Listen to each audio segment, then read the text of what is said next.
$500,000, 8 days, the world's best experts, and a car that still wouldn't start.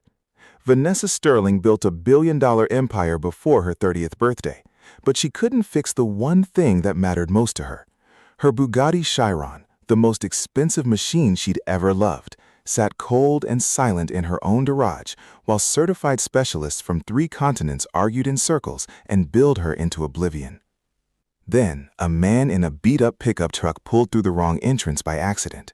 He wasn't supposed to be there. Nobody was supposed to know what he knew. And by the time anyone understood who Caleb Hayes really was, everything had already changed. Drop a comment with your city right now. Let's see how far this story travels. Hit like and stay until the very end, because the moment that broke everyone in that room, you won't see it coming.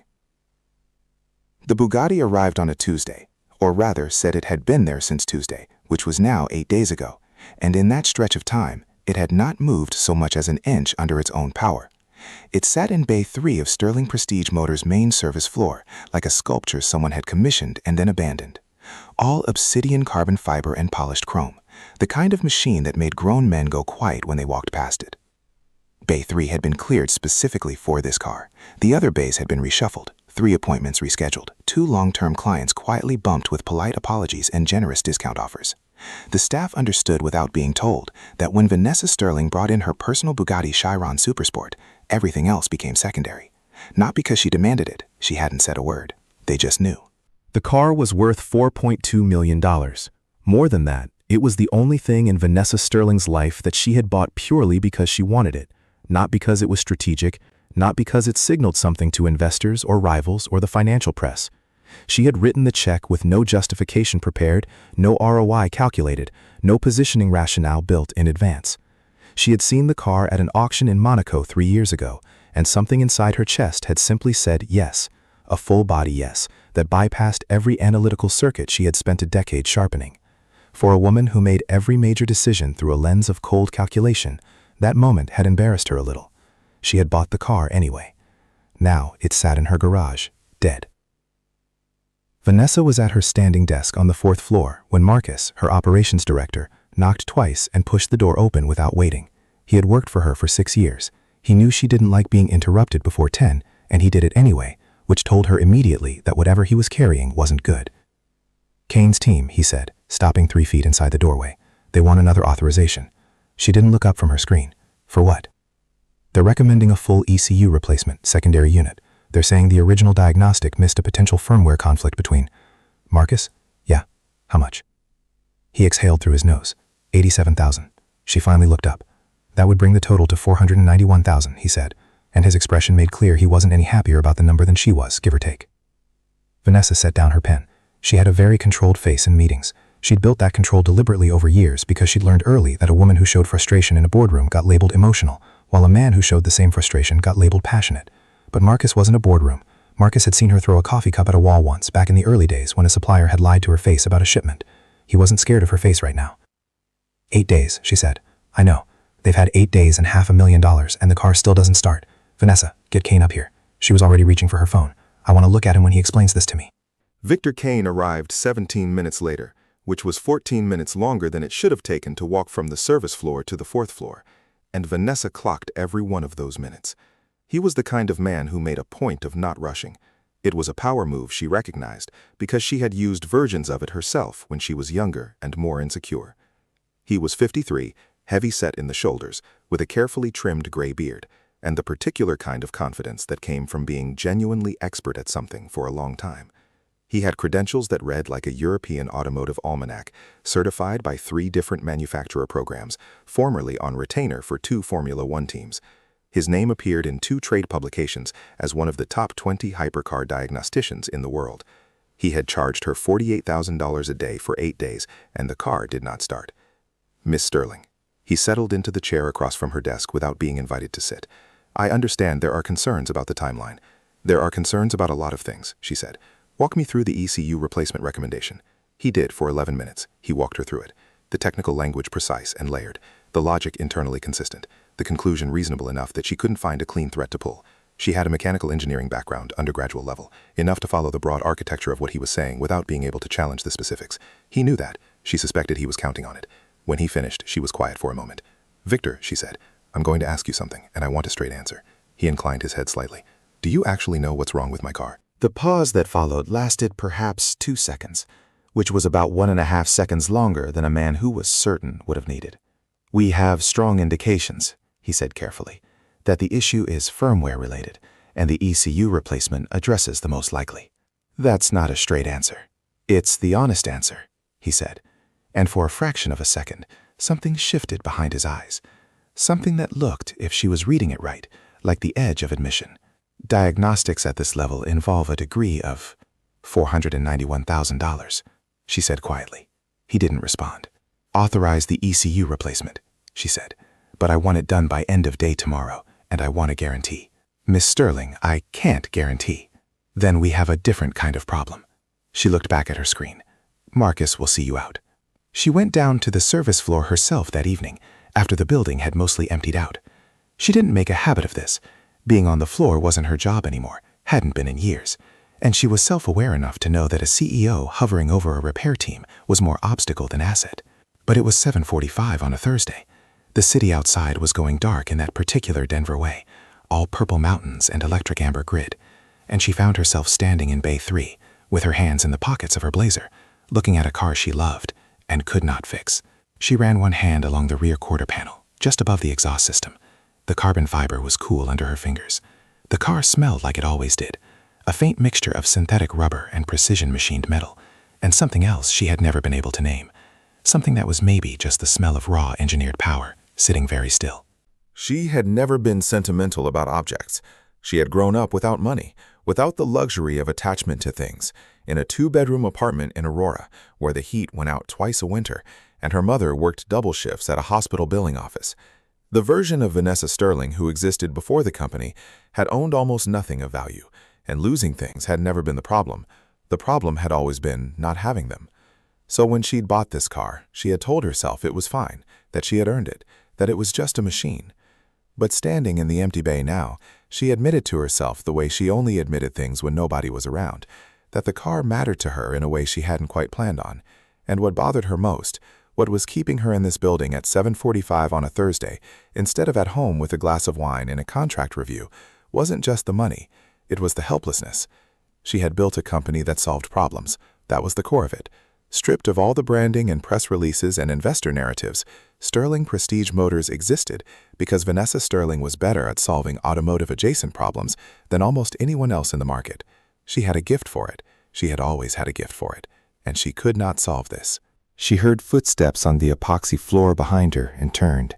It was Danny Cho, one of the junior technicians. 26, quiet, had been with the company for 18 months.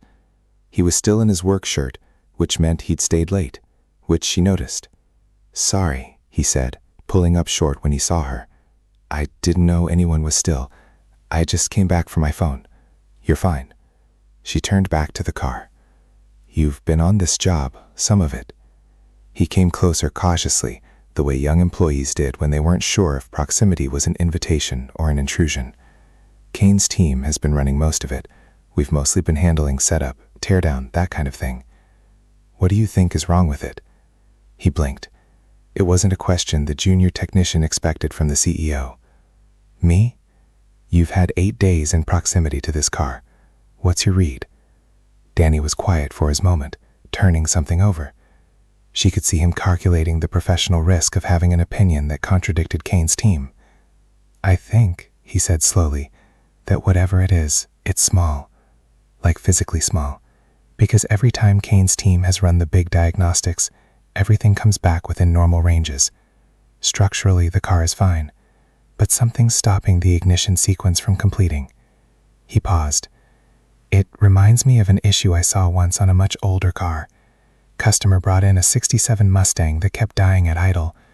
Took us 3 weeks to find. It turned out to be a corroded ground wire the diameter of a pencil tip." "Boy," Vanessa looked at him. "You mentioned this to Kane." Danny's expression gave her the answer before he said the words. He said the systems on a Bugatti Chiron Supersport are not analogous to a vintage Mustang. He's not wrong about that. No, Danny agreed. He's not. She looked back at the car. "Go home, Danny. Get some sleep." "Yes, ma'am." He turned to go, then stopped. "For what it's worth, I think Kane is a great diagnostician. I think he's just looking at the wrong scale." She didn't say anything. After he left, she stood there another few minutes, alone in the quiet of Bay 3, while the Bugatti sat in the light and refused to offer any answers. The 9th morning arrived the way bad stretches always do, not with any particular drama, just with the flat gray fact of itself. Vanessa was in her office by 7:15, coffee in hand, trying to get through a contract review before the day started filling up with things she didn't want to deal with. At 7:48, her desk phone rang. It was the front desk. "Miss Sterling, there's a situation at the service entrance." She set down her coffee. "What kind of situation?" "A delivery truck pulled in. We're not sure he's supposed to be here." "Handle it. We tried. The driver he's not leaving. He says he has a delivery authorization for Sterling Prestige, but the part number doesn't match anything in our system. And he was asking one of our techs about the Bugatti." "And why is he asking about the Bugatti?" "That's the thing. He saw the car through the bay doors and he just stopped. He asked Danny what was wrong with it, and Danny told him it had been down for 8 days. And now the driver is saying he might know what the problem is, and Victor Kane is— Miss Sterling, Mr. Kane is very upset." Vanessa was already standing up. "Don't let anyone move that truck," she said. "I'll be down in 2 minutes." She heard Kane before she reached the bottom of the stairs. His voice carried across the service floor with the particular resonance of a large man who was accustomed to being the authority in any room and was currently having that authority questioned. She pushed through the door from the stairwell and took in the scene in approximately 3 seconds. Victor Kane, standing with his arms crossed and his face flushed, talking at, not to, a man in a faded olive work jacket who was holding a paper delivery manifest and listening with the particular patience of someone who had been in this position before and wasn't particularly rattled by it. The man was maybe 32, 33, medium height, lean in the way that came from actual physical work rather than a gym, dark hair that needed a cut. His jacket had a small embroidered logo on the chest, Hayes Auto something something, the lettering too small to read from across the floor. His work boots were the kind that had been resold at least once. He was looking at the Bugatti, not at Kane, not at the other technicians who had formed the loose, uncomfortable semicircle that people form when there's a confrontation they don't know how to leave. He was looking at the car, specifically at the rear section, at the exhaust housing and what was visible of the undercarriage around it, with the focused, unhurried attention of someone working through a problem in their head. "Don't care what you think you saw," Kane was saying, "because I am telling you, we have run every standard and non-standard diagnostic protocol on that vehicle. And the suggestion that a secondary ground issue could have been overlooked by— I didn't say overlooked," the man said without looking away from the car. His voice was calm and unhurried, a Colorado accent, the kind that had some flatness to it. "I said it might not show up in standard diagnostics. There is no diagnostic protocol that would miss a ground failure on this production run." Kane stopped. The room went quiet in the way rooms go quiet when something unexpected cuts through noise. Vanessa stepped forward. "Who are you?" The man finally lived away from the car. His eyes found her, and she noticed they were a very direct shade of brown. Not warm exactly, but attentive, like someone who was used to reading situations quickly. "Caleb Hayes. I run a shop out in Evergreen. I had a parts delivery scheduled for a Sterling Prestige location on Commerce. I think I got sent to the wrong address." "This is the Glen Arm location," she said. "Yeah, I figured that out." He looked down at the manifest in his hand, then back up. "I'm sorry for the confusion. I can get out of your way." "Wait." She looked at Kane, then back at Caleb. "You said this production run?" "That's right. What do you know about this production run?" Kane made a sound, not quite a laugh, something more dismissive. "Miss Sterling, I really don't think—" "Victor," she said it quietly, without heat. And he stopped the way people stopped when they understood that the temperature had changed, and the conversation was no longer going in a direction they controlled. She looked at Caleb. "Answer the question." Caleb Hayes looked at the car for a moment, then back at her. "This is a Chiron Supersport," he said. "Which specific build year?" 2021, Danny said from the edge of the group. Something shifted in Caleb's expression, a small recognition, like a key finding a lock. 2021 Supersport. "You know what production window?" "Q2, Vanessa said. "April through June. Why?" He nodded slowly. "Q2 2021. That's the window I was thinking of." He looked at her steadily. "There's a secondary ground configuration in those cars that isn't in the standard Bugatti service manual. It's a modification that went in during that production window because of a late engineering change to the ignition sequencing system. The change was documented internally, but it never made it into the public service documentation before the manuals were finalized. The service floor was completely silent. There's a secondary ground point behind the battery module. Hint, he continued, on the left rear frame rail. It runs in parallel with the primary system. In normal operating temperatures, it doesn't matter if the connection degrades slightly. The primary handles everything. But in cold conditions, in Denver, in March, morning temperatures, we're talking sustained cold. He paused briefly. The metal contracts, and if the secondary ground has any corrosion or micro-fatigue in the terminal, the contraction is enough to break continuity, which means the ignition sequence starts, but doesn't get the clean ground return it needs to complete. So the ECU reads the sequence as initiated. The start command registers, but the car doesn't fire. He stopped. Kane said, "That's an extraordinary claim." "I know," Caleb said, without any particular defensiveness. "And where exactly are you getting this information?" Caleb Hayes looked at Victor Kane for a moment, with the expression of a man deciding how much of a conversation he wanted to have. "I worked as an electrical systems engineer in hypercar manufacturing for about 6 years. I was on the team that designed the ignition sequencing modification that went into the Q2 2021 production run." He paused. "I know about the ground point because I put it there." For a moment, nobody moved. Then everybody moved at once. Two of Kane's technicians exchanging a look. Danny making a small, involuntary sound that was close to a laugh. Kane himself drawing up to full height with the compressed energy of a man recalibrating. "You designed the Kane started part of the system, the electrical architecture for the ignition sequence modification. There was a team." Caleb folded his delivery manifest carefully and tucked it into his jacket pocket. "I'm not claiming I built the car." "You left hypercar engineering," Vanessa said, "to run a repair shop in Evergreen." It wasn't quite a question. He heard it as the implicit question it was. "I left hypercar engineering to raise my kid," he said simply. "She needed me here. The career was over there." A brief pause. Evergreen seemed like a good place to land. It wasn't offered as a dramatic revelation. He said it the way people said things that had happened years ago and had made peace with themselves. Matter of fact, without any bid for sympathy or any particular invitation to dig deeper. Vanessa noted that, filed it away in the part of her brain that was always quietly cataloging information about people. "You said the ground point is behind the battery module," she said. "Left rear frame rail. There's a cover panel. It's not obvious. It looks like a structural fairing. You'd miss it if you didn't know it was there. Can you show me?" Kane stepped forward. "Miss Sterling, I have to strongly advise against—" "Victor," she looked at him directly. "Your team has had 8 days and nearly $500,000, and the car doesn't start. I'm going to let this man look at it. If he's wrong, we'll know in 10 minutes. If he's right," she left that unfinished, which was more pointed than completing it. "We'll know in 10 minutes. Kane's jaw tightened. He looked like a man who understood exactly what was happening and had run out of grounds to object. He stepped back, arms folded, and said nothing more. Vanessa turned to Caleb. "What do you need?" He thought for a moment. "Flashlight, multimeter, and if you have a basic metric socket set, that would help." One of the technicians immediately went to get it. He worked quietly. That was the first thing Vanessa noticed. She had watched a lot of people work on this car over the past 8 days. Kane's team, the remote consultant who had joined 2 diagnostic sessions via video conference from Stuttgart, the Bugatti factory representative who had flown in from Molsheim and spent 7 hours running through every documented failure mode in the manufacturer's records. They had all worked with varying degrees of noise. Equipment hum, keyboard clicks, the low murmur of technician-to-technician communication, the business of expertise made visible. Caleb made almost no sound. He lay down on the service floor, not on a creeper, just on the floor on his back, and ran the flashlight up under the rear section of the car while everyone watched. For about 30 seconds there was nothing but light movement and Caleb's slow, controlled breathing. Then, there it is. Danny crouched down beside him. "You can see it. I can see the cover panel. Give me the socket. 8 millimeters. Danny passed it down.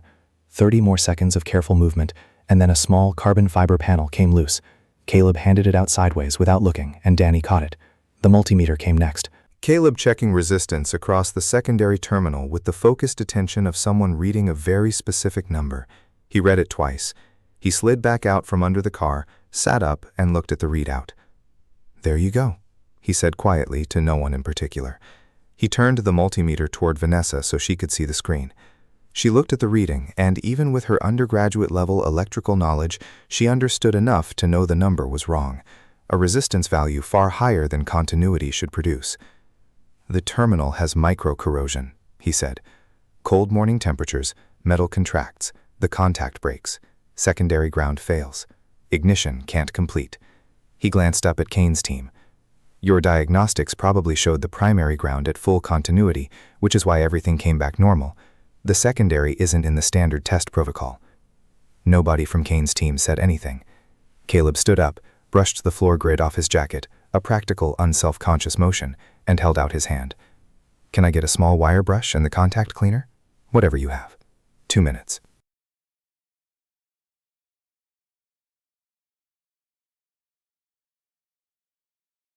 That was how long it took once he had the materials.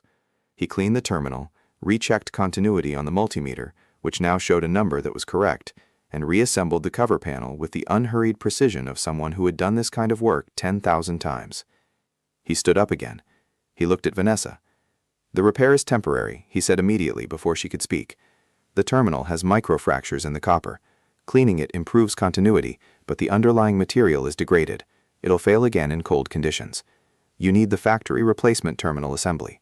I'd call the Bugatti Service Center in LA. They may have it in stock, but if not, it'll need to come from Molsheim, which is probably," he did mental math, 8 to 10 business days. "Can the car be driven in the meantime?" she asked. "In warm temperatures, probably. I wouldn't take it out below 40 degrees, and even then," he paused, "I wouldn't." She looked at Danny.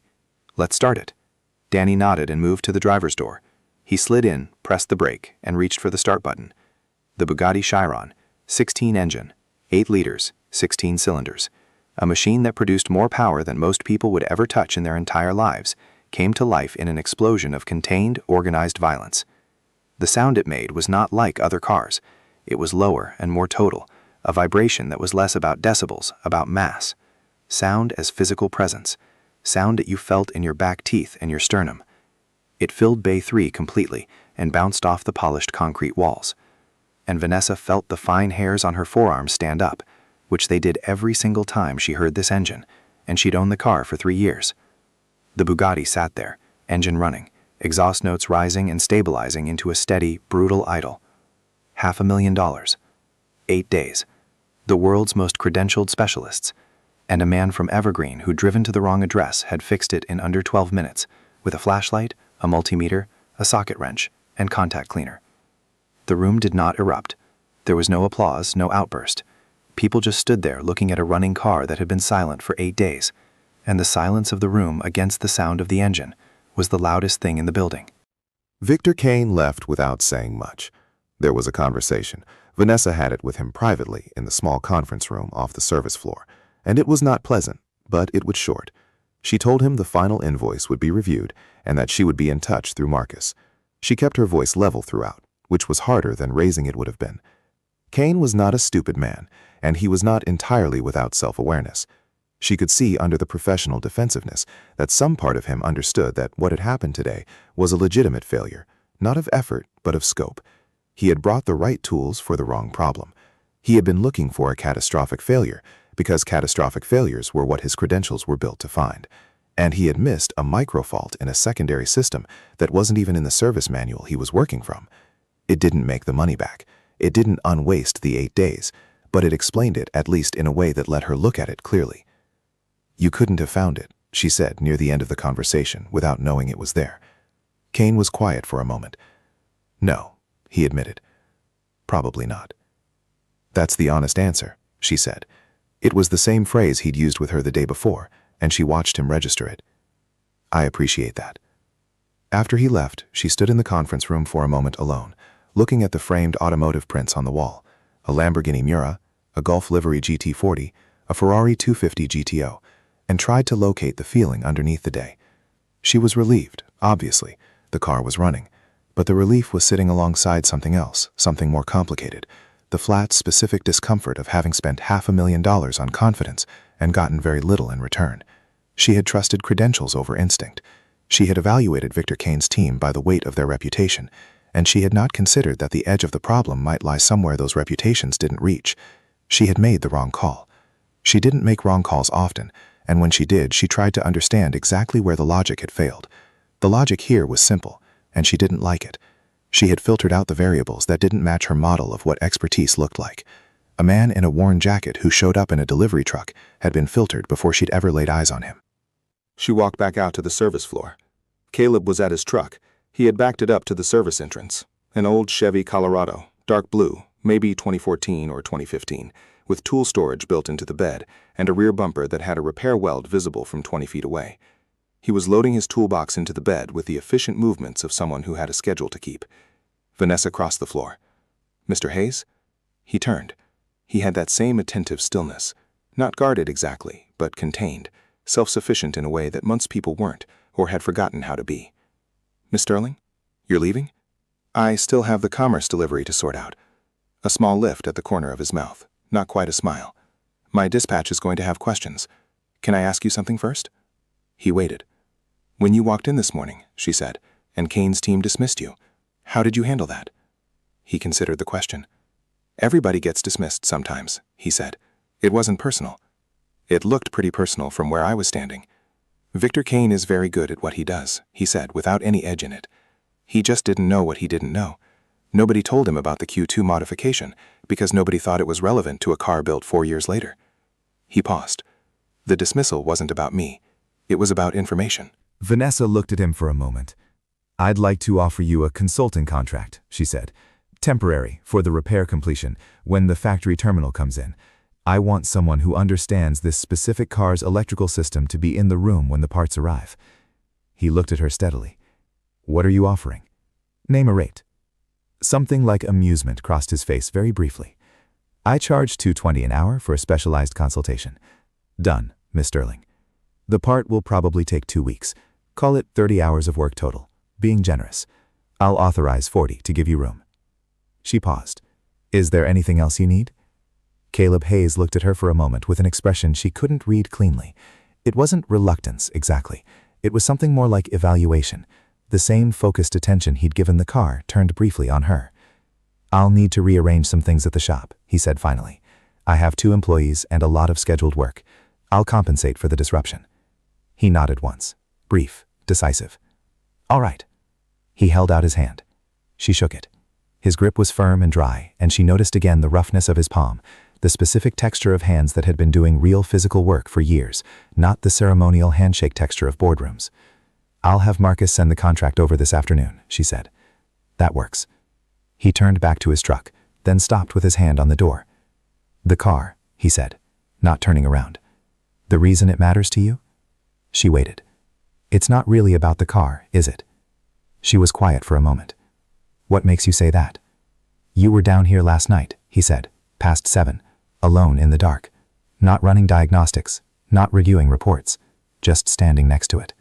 He glanced back over his shoulder. "People who care about machines because of what they cost don't do that." She found, somewhat to her surprise, which he had nothing clever to say to that. "Drive safe, Mr. Hayes," she said. He got in his truck. She stood in the service entrance and watched him pull out. The old Chevy navigating the service drive with the careful steadiness of a man who didn't rush. And she noticed that even the way he drove matched the way he worked. No wasted motion, no performance. Just the direct and economical movement of someone who knew exactly where he was going and had no reason to pretend otherwise. The sound of the truck faded behind her. She could still hear the Bugatti idling in Bay 3, its engine turning over in that low, massive voice, present and alive and fully itself again. At 5:50 that evening, Vanessa sent Marcus home. Then she called down to the floor and told the closing technician to leave the Bugatti running for another 30 minutes before shutting it down, just to let the engine fully warm through. Then she sat at her desk in the evening quiet of the 4th floor and looked at the contract Marcus had drafted for Caleb Hayes, which had come back signed, scanned, and emailed at 3:47 p.m., which was faster than most people turned around contracts from Fortune 500 legal teams. The signature was unassuming, just his name, written in the slightly compressed handwriting of someone who had spent years filling out work orders. She thought about what he'd said. People who care about machines because of what they cost don't do that. She thought about the 9 days she'd spent trying to fix this car through channels she trusted. Credentials, reputation, pedigree, the architecture of expertise she had learned to navigate through 2 decades of building a business. She thought about the $500,000 she had paid for confidence that had not been equal to the problem. And then she thought about a man in a delivery truck who had stopped walking because he recognized something nobody else in the building did. Not because of prestige, not because of positioning, because he had built that thing once in another life, and he still carried the knowledge of it with him like a tool he hadn't put down. She closed the contract file and opened her email. There was nothing she needed to respond to urgently, but she read through several threads anyway. Not because they needed her attention right now, but because work was what she did with silence, had always been what she did with silence, going back to a 2-bedroom apartment in Aurora where silence had usually meant something was wrong, and staying busy had meant he were fine. She was aware in a low-level background way that she didn't fully examine, that she was looking forward to the parts arriving from the factory, that she was looking forward to the next 30 or 40 hours of consulting time. She closed her laptop. Outside, Denver was going dark in layers. The mountains first, then the suburbs, then the downtown grid. All of it settling into the particular quiet of a city that worked hard and slept hard and got up early and didn't make a big thing of it. The Bugatti was running, the problem was solved, and something else, less definable, had just begun. The factory parts took 11 days. Caleb had estimated 8 to 10 business days, but there was a customs delay in Frankfurt and then a routing issue out of LAX, and the terminal assembly didn't arrive at Sterling Prestige Motors until a Tuesday morning, 11 days after the temporary repair, packed in a matte black case with Bugatti's logo embossed on the lid in silver that had probably cost more to design than most people spend on a used car. Marcus called Caleb at 8:15 that morning. Caleb said he'd be there by 10. He pulled into the service entrance at 9:53, which Vanessa noticed because she happened to be walking through the lower level on her way to a meeting that she now realized she had scheduled too early. He was wearing the same olive work jacket, or one identical to it. She couldn't be certain. And he had a thermos in his hand, and that same unhurried quality of movement, like a man who had decided some time ago that rushing was mostly theater and had stopped performing it. She almost kept walking. The meeting was real, and the people in it were waiting, and she had an agenda that needed covering. Instead, she stopped at the edge of the surface floor and watched him cross to Bay 3, where Danny was already waiting with the parts case open on a workbench. She was 3 minutes late to the meeting. She didn't mention why, and Marcus, who had seen her arrive from the hallway window, was tactful enough not to ask.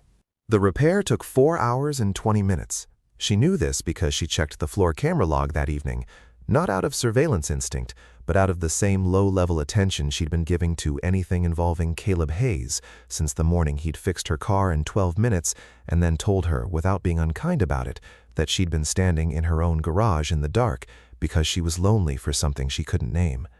He hadn't used those words. She wasn't sure he'd meant it that way, but that was what she'd heard, turning it over in the days since, and she was self-aware enough to know that you didn't keep turning something over unless it had caught on something real. The repair log showed 4 hours and 20 minutes of careful, methodical work. No drama, no extended conference calls to Stuttgart, no emergency authorizations, just Caleb and Danny working through the replacement procedure with the unhurried focus of people who understood what they were doing and didn't need an audience to do it. When she came down to the floor at 3:30, the Bugatti was running again. Not as a test this time, but fully, confidently, the engine settled into its idle, like a conversation you'd been waiting to resume. Caleb was at the worktop writing up his notes. He wrote them by hand in a small notebook with a worn cover, which she noticed because it was unusual and because it was very him. "How'd it go?" she asked. He looked up. "Clean installation, terminal seated correctly, continuity confirmed across both ground points. I'd recommend a cold weather test drive before you take it out in anything under 40 degrees just to verify the ground return under thermal contraction, but the car is solid." He paused. "Danny did good work."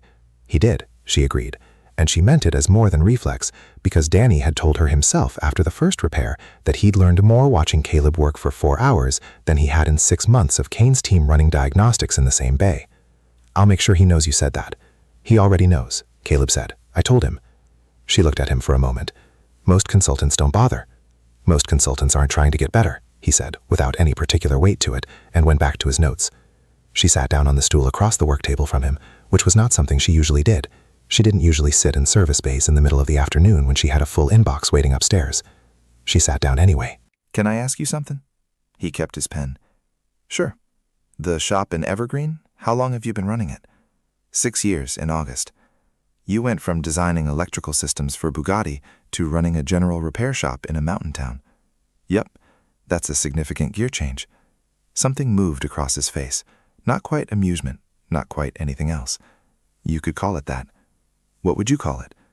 He was quiet for a moment, looking at his notebook rather than at her, and she had the impression he was deciding not how much to say, but how to say what he'd already decided to say. I'd call it necessary, he said finally. I was good at the engineering work, really good at it, but it required a certain kind of life. You're in Europe most of the year. You're in the lab or the test facility or on the road between the two. You are available when the project needs you available, which is most of the time. He paused. My wife died when my daughter was 2 years old, and the life that was fine when it was just me and Elena, my wife, it stopped being fine the minute it was just me and Lily. He said both names with the particular care of a man who had learned to say difficult things plainly because plainness was less dangerous than the alternative. Lily needed a father who came home at the same time most days, who was there for the school stuff and the sick days and all the ordinary things that don't look like much until you're the one responsible for them and you understand that they're actually everything. He looked up. So I came home, built the shop, and that was the right call. Do you miss it? She asked. The engineering work. He considered that honestly, which she appreciated. She had met a lot of people who answered that kind of question without actually considering it. The reflexive, no, this is better, that was more armor than answer. Sometimes, he said, when I see a car like this, a brief glance toward the Bugatti, and I know what's underneath it, there's a part of me that misses being inside that problem at that scale. The complexity, the way everything has to talk to everything else, and the margin for error is basically zero. He paused. But I don't miss the life around it, and you can't have one without the other. No, she said, you can't. They were quiet for a moment. The engine idled between them. How old is she now? Vanessa asked. Your daughter? 8. And his face did something different when he said that. Not the careful, contained expression he wore for most things, but something more direct and unguarded. 8.5. She'd tell you the half matters a lot at 8. Vanessa smiled, before she could decide whether to. What's her name? Lily. You mentioned that. Yeah. He picked up his pen again, turned it in his fingers without writing anything. She wants to be a marine biologist. Last month she wanted to be a veterinarian. Before that, a race car driver, which, given my history, that one made me laugh. A small pause. She changes her mind every few weeks. I think that's probably healthy. Probably. Vanessa agreed. She thought about herself at 8.5. What she had wanted to be. She had wanted to be a mechanic, which was not something she had told many people, because it had started as a genuine interest. She'd spent hours in the parking garage of her apartment complex, watching the building super work on his Oldsmobile, and had somewhere turned into something more urgent, the way interests in childhood sometimes metabolized into ambitions when the world made it clear that ambition was the only available route out of a particular kind of small life. I should let you get back, she said, standing. I'm done, he said, just finishing the notes. She picked up her lanyard from the table where she'd set it without thinking. I'll have Marcus cut the final check today. Appreciate it. She was almost to the door when she heard him say her name. Not Miss Sterling, just Vanessa, which was the first time he'd used it, and it stopped her in a way that surprised her. She turned. He was looking at her with that same direct, attentive expression, not guarded and not performing anything. The car drives better than you think, he said. You should take it out. She looked at him for a moment. It's 46 degrees outside. 46 is fine, he said. I said 40. She turned back toward the door, but she was smiling, and she was fairly certain he could see it from behind. She took the Bugatti out that evening. She drove south on I-25 until the city thinned out and the mountains went dark and massive against the last of the sky, and she pushed the car up to 115 on a clear stretch before backing off, and the engine sounded like something alive and certain of itself, and she thought about Caleb Hayes sitting in her service bay writing repair notes by hand in a worn notebook and saying the half matters a lot at 8 with the kind of unself-conscious love that people usually hid better than that. She drove home with the windows cracked and the heater on, and felt for the first time in a while like something had been put right, that she hadn't known was crooked. The check cleared the next morning. He didn't send a thank you email, which she also noted because most people sent thank you emails after a check that size, and the ones who didn't were either rude or self-sufficient, and he was very clearly the latter. 3 days later, she called the shop in Evergreen. She had a reason ready, a question about the cold weather test drive, something specific about the ground return under sustained low temperatures, and it was a real question, not entirely invented, but she was also aware in the back of her mind where she kept the honest accounting of her own motivations that the question could have been emailed, and she was calling instead. He answered on the third ring. "Hey, Zoto? It's Vanessa Sterling?" A beat. "Hey." Not surprised exactly, but something adjusting. "Everything all right with the car?" "The car is fine," she said. "I took it out Wednesday evening, ran it to 115 on I-25 South. No issues. Ground return felt solid." She paused. "I had a question about sustained cold. We're looking at a cold snap next week. Forecasted lows around 18 degrees. You said don't take it below 40, which I understand, but I wanted to know if there's anything about garage storage I should adjust, temperature maintenance, anything specific to the ground terminal you replaced." He was quiet for a moment, and she had the clear impression he was deciding whether the question was the actual question. "Keep the garage above 50 if you can," said he. "You probably already do. If it's going to be genuinely cold for a sustained stretch, more than 48 hours below 20, start the car in the garage once a day and let it idle for 15 minutes, just to cycle the electrical systems under load." He paused. "That's probably more caution than you need, but it doesn't hurt." "Okay." She wrote it down, which she didn't need to do but gave her hand something to occupy. "Thank you." "Sure." Neither of them said anything for a moment. "How's the shop?" she said. "Busy." A brief sound that might have been a laugh, dry and quiet. "We had a forerunner come in yesterday with a transmission issue that turned out to be something the owner had done himself on a YouTube tutorial, which I respect the initiative, but the result was not ideal." "How bad?" "It'll drive again. It's going to take me until Friday to get there. That's either a very complicated transmission or a very ambitious YouTube video." "Both," he said. "Definitely both." She smiled at her desk. "Well, thank you for the storage advice." "Any time," he said, and she caught something in the word, a slight weight, almost a meaning that the word didn't usually carry. And then the call was over, and she sat at her desk for a moment, looking at her notes, which said above 50 degrees idle 15 minutes in cold snap, and had a small unconscious underline under any time that she had drawn without thinking. She closed the notepad. She opened her email. She had 43 unread messages, and a board call in 2 hours, and a vendor negotiation she'd been putting off for a week. And she was 30 years old, and had a company worth somewhere north of $800 million, and a Bugatti Chiron that ran like something alive, and she was sitting at her desk underlining words in a notepad like a teenager. She was, she thought, absolutely losing her mind. She answered the 43 emails, but it took her longer than it should have. The cold snap arrived the following Monday, exactly as forecasted, dropping overnight temperatures to 16 degrees and keeping the daytime high below 28 for 4 straight days. Denver went gray and still in the way it did when the cold was serious. Less foot traffic downtown, the mountains invisible behind low cloud. The city folded inward. Vanessa followed Caleb's advice about the garage. She started the Bugatti each morning and let it idle for 15 minutes, sitting in the driver's seat in her coat because there was no reason to. But she did anyway. And each morning the engine turned over without hesitation, and the exhaust made small clouds in the cold garage air. And she thought about micro-fractures in copper terminals, and how the smallest possible failure can stop the largest possible machine. She was thinking about that on the third morning, specifically sitting in the idling Bugatti at 7:20 a.m. in her parking garage when her phone rang. It was a number she didn't recognize, a 303 area code, which was Denver Metro and its surroundings. "Vanessa Sterling?" "It's Caleb."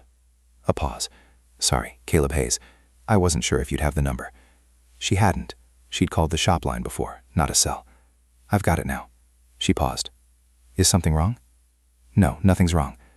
Another pause, slightly longer, and she had the impression of a man who had made a decision and was now in the first seconds of executing it with less certainty than the decision itself had felt. "I was calling because I wanted to ask you something, and asking at the shop it didn't feel right to do it as a business thing." She said nothing, which she understood as an invitation to continue. "There's a place in Evergreen," he said. "A diner, really. Nothing fancy.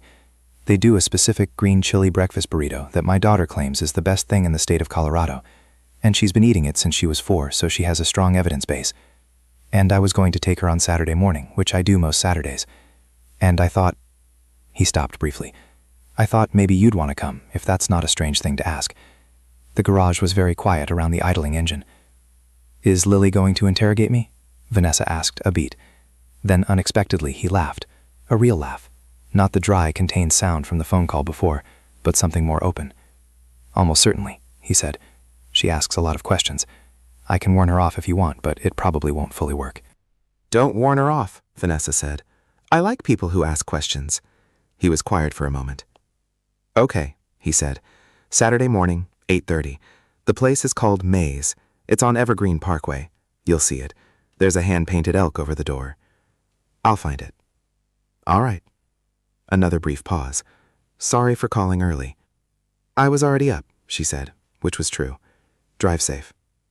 She hung up and sat for another minute in the Bugatti, listening to the engine idle in the cold garage, and felt the specific, slightly disorienting feeling of something that had been moving slowly and quietly, suddenly being in a different place than you'd expected it to be.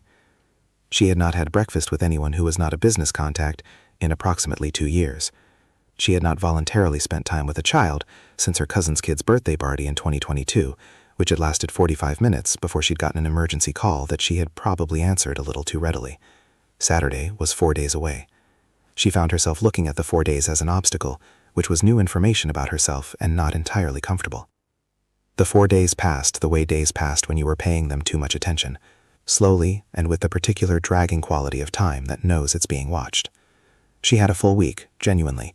2 new vendor negotiations, a capital allocation meeting with the board, a site visit to the Lakewood location that had been on the schedule for 3 weeks.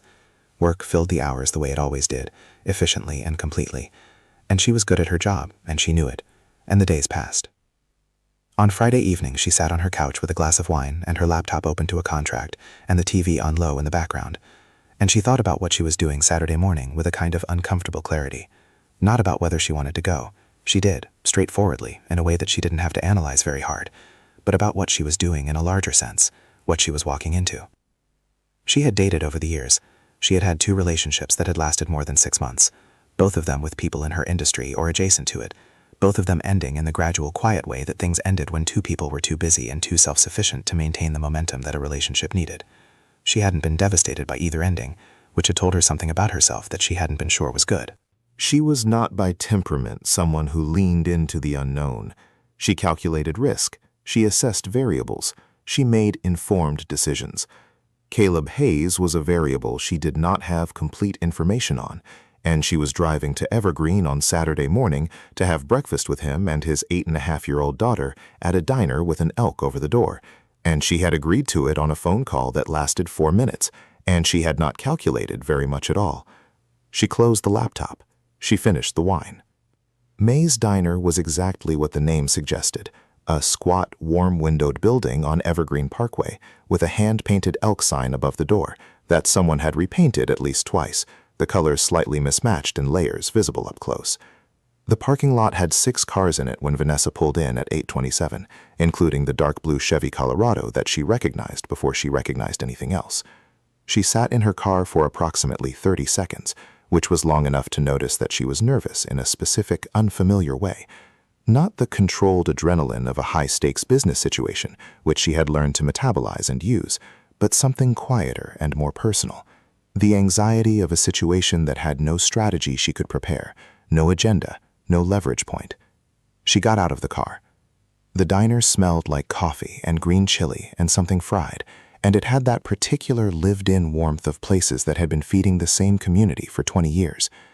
Caleb was in a corner booth, and across from him was a small girl with very dark hair in a messy ponytail and a blue fleece jacket with a whale on the pocket, who was coloring with a set of markers on a paper placemat and talking at the same time, with the particular multitasking ease of someone who had been doing both since she learned to talk. Lily Hayes looked up when Vanessa came through the door. She had her father's eyes, that same direct, attentive brown, though on her face it read less as containment and more as open, unfiltered assessment. "Are you Vanessa?" she said before Vanessa had taken 3 steps.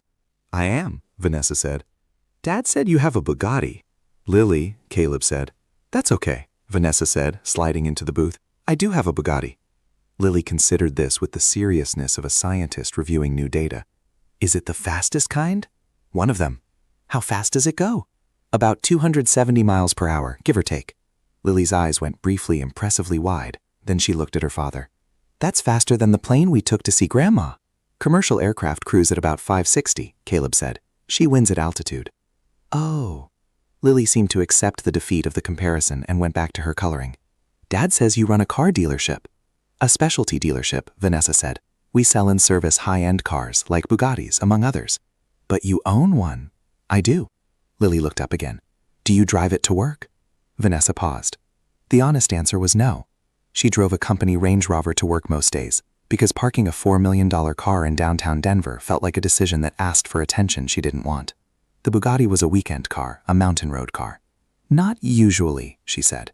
Why not, Lily? Caleb said again, with the tired patience of a man who had this particular battle regularly and had made a kind of philosophical peace with losing it. She can ask, Vanessa said, and she meant it. There was something genuinely refreshing about a person who just asked the question they had without architecture or agenda. She looked at Lily. Because it's a car I love and I want to take care of it. Taking it to work every day would put a lot of wear on it. Lily thought about this. Dad doesn't drive his work truck on vacation, she said. He rents a car. Exactly like that. Lily nodded, apparently satisfied, and resumed coloring. Vanessa looked across the table at Caleb, who had the expression of a man who had been quietly hoping this would go approximately this way, and was cautiously discovering that it might be going that way, and was not entirely sure what to do with that information. Coffee, he said. Please, she said. He poured from the carafe on the table, and she noticed his hands again, the roughness, the practical steadiness, and the small scar on the inside of his left wrist that she hadn't noticed before. A pale line about an inch long that had the look of a tool injury rather than anything more dramatic. What are you drawing? She asked Lily. An orca, Lily said, without looking up. But I only have black and white markers, so it's not very hard. Is it a specific orca? Lily looked up, genuinely surprised to be asked a specific question. J-Bad, she said. They live off the Pacific Northwest coast. There are 23 of them. One of them is named Granny, and she was over 100 years old when she died. That's remarkable, Vanessa said, and she wasn't performing interest. The certainty and precision in an 8-year-old's voice was genuinely remarkable. How do you know all that? I read, Lily said simply, as if this were the obvious answer to everything, which in her world apparently it was. Vanessa felt something soften in her chest, unexpected and unannounced. She didn't examine it immediately. She had learned with herself that the fastest way to ruin something real was to look at it too directly before you understood what it was. She picked up the menu. What's good here besides the burrito? She asked Caleb. The biscuits, he said, and the coffee is actually better than it has any right to be. You don't look like a biscuit person. He raised an eyebrow. What does a biscuit person look like? I don't know, she said honestly. I just said it. He almost smiled. The corner of his mouth moved in that way it did. The minimal concession to amusement that was, she was starting to understand, his version of grinning. Get the biscuits, he said. You'll understand. She got the biscuits. He was right. The three of them sat in the warm booth while the morning went on outside, and Lily finished her orca and started a second one, a blue whale this time, rendered impressively in blue marker, with careful attention to scale. And the coffee was genuinely good, and the conversation moved the way conversations move when nobody is performing anything. A little uneven, occasionally interrupted by Lily asking a question that cut across whatever they were discussing, picking up threads and dropping them and picking them up again. Caleb talked about the shop, not the version he gave clients, but the actual texture of it. The week's transmission job, a vintage Porsche 356 that a retired engineer in Evergreen had been bringing in every 3 months for 30 years and had somehow never fully restored, as if the restoration being unfinished was the point. A high school kid who'd come in asking to learn basic maintenance and who Caleb had started letting hang around on Saturday afternoons. Does he pay you? Vanessa asked. No, Caleb said. You're teaching him for free. Somebody taught me for free, he said. My uncle had a shop. I used to go there after school and hand him tools and he talked while he worked. I learned more in that shop than in any formal training. He paused. That kid is going to be a good mechanic if someone gives him a year of their time. I have a year. She looked at him across the table and thought about credentials and prestige and the architecture of expertise, and about a man who drove to the wrong address by accident and fixed a $4 million car because someone had given him a year of their time a long time ago in a shop somewhere for free. That's a good thing to do, she said. He shrugged, which was not dismissal, but something closer to embarrassment, the specific discomfort of a person who did things because they were the right things to do and found being noticed for it slightly uncomfortable. It's not a big deal. It is actually. He looked at her for a moment, and something in the look was different from the contained, attentive expression she'd come to expect, something slightly less settled. He picked up his coffee cup, which was a way of doing something with his hands, and she noticed that and found it for reasons she couldn't fully articulate, reassuring. Lily looked up from the blue whale. Are you coming back next Saturday? She asked Vanessa with the directness of someone who had not yet learned to disguise her actual questions as something else. Caleb said, Lily, at the same time that Vanessa said, I'd like to. A small silence. Lily looked between them with the particular expression of a child who has just understood something about the room that hasn't been said aloud and found it acceptable and returned to her drawing. Caleb was looking at Vanessa. She was looking at him. Outside the diner, the cold had eased subtly, the way it did in late March, when winter was still present, but beginning to loosen its grip on the mountains, the air carrying the first thin suggestion of something else underneath. The elk above the door rocked very slightly in a wind off the peaks. The parking lot was a little fuller now, other tables filling with other Saturday mornings, other ordinary routines that looked from the outside like nothing in particular. Vanessa Sterling did not have ordinary Saturday mornings. She had not had them in 10 years, maybe more. Saturday mornings were for work that couldn't fit in the week, for the accumulated overflow of a life built on momentum. She looked at her half-empty coffee cup and at the whale Lily was finishing with focused concentration, and at Caleb Hayes sitting across from her with his hands around his own cup, and that slightly unsettled expression that she was, against all available evidence of her own habits and disposition, finding herself wanting to see more of. "Next Saturday," she said. He nodded just once, simple, the way he did things. 8:30, she said. 8:30, he agreed. Lily didn't look up from the whale, but she smiled. The second Saturday happened, then the third. By the fourth, Vanessa stopped thinking of them as a thing she was doing and started thinking of them as a thing that happened on Saturdays, which was a different kind of claim on a morning, and she was aware of the difference, even if she didn't examine it too closely. Lily had opinions about everything and delivered them with the flat certainty of someone who had not yet learned that opinions were supposed to be moderated before public release. She thought the Denver Broncos had made 3 consecutive bad draft decisions, a position she'd arrived at through her own research and was prepared to defend. She thought the green chili at Mays was superior to the green chili at the other place on Evergreen Parkway, whose name she refused to say, just referred to as the other place, with a dismissiveness that made Vanessa laugh every time. She thought Vanessa's hair was very straight and wondered aloud if it was naturally that way or if she used something, which was the kind of question that would have been rude from an adult and was somehow entirely acceptable from an 8-year-old. And Vanessa had answered honestly, "A straightening iron every morning takes about 12 minutes. And Lily had filed this information away with the same seriousness she gave to orca population data. Caleb watched these exchanges with an expression Vanessa was slowly learning to read. He'd spent 6 years raising a child on his own, which meant he had developed a very particular kind of patience, not the strained white-knuckle variety, but something more integrated. He let Lily talk. He corrected her when the directness tipped into actual rudeness, which was rare, and when he did, it was always quiet and specific. Not, "Don't say that," but, "That question is personal, and you should ask if someone minds before you ask it." Lily absorbed these corrections the way she absorbed everything, thoroughly and without visible resentment. Vanessa found herself watching the two of them together in the way you watch something that worked well. The small economy of it, the shorthand that had developed between a father and a daughter who had been each other's primary company for most of the daughter's life. There was real warmth in it, and also something that was slightly harder to name, a weight. Maybe the specific gravity of 2 people who had built a life in a particular shape because circumstances had removed the option of any other shape, and who had found something real inside those constraints, and who both knew that something had been lost to get there.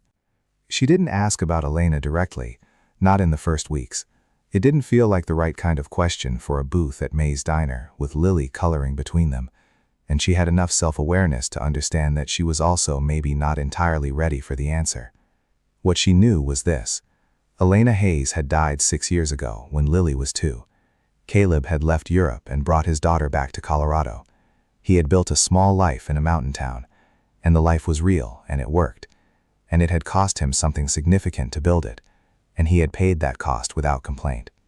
She knew this the same way she knew most things about Caleb, not because he told her directly, but because of the shape of what he said and didn't say, the specific places where a sentence ended before it could arrive somewhere painful. He was not evasive, he was just careful, in the way that people were careful when they had learned that carelessness with certain things had consequences. She respected that. She was careful herself, in different ways and for different reasons. The 5th Saturday was different from the others because Lily wasn't there. Caleb had texted the night before. She had his cell number now, had had it since the morning of the cold snap phone call, had used it 6 or 7 times in the week since, initially for car-related reasons, and then gradually not to say that Lily had a sleepover at her friend Mara's house, and wouldn't be back until noon. And did Vanessa still want to do maze? She had answered yes before she'd finished reading the message, which she noted about herself with something between amusement and mild alarm. She arrived at 8:30. He was already in the booth, which was consistent. He was always there before her, which she had come to understand was not a power move but just how he was. He arrived when he said he would arrive, and he was constitutionally unable to be late without it bothering him in a way he'd admitted to once briefly, saying, "I don't know why it matters as much as it does. It's just how I'm wired." And she had thought about that for 2 days afterward. Without Lily between them, the booth felt different. Not uncomfortable, but different in the way a room felt different with one piece of furniture moved. The same space, the same light, but the proportions slightly altered. She have a good time? Vanessa asked, settling in.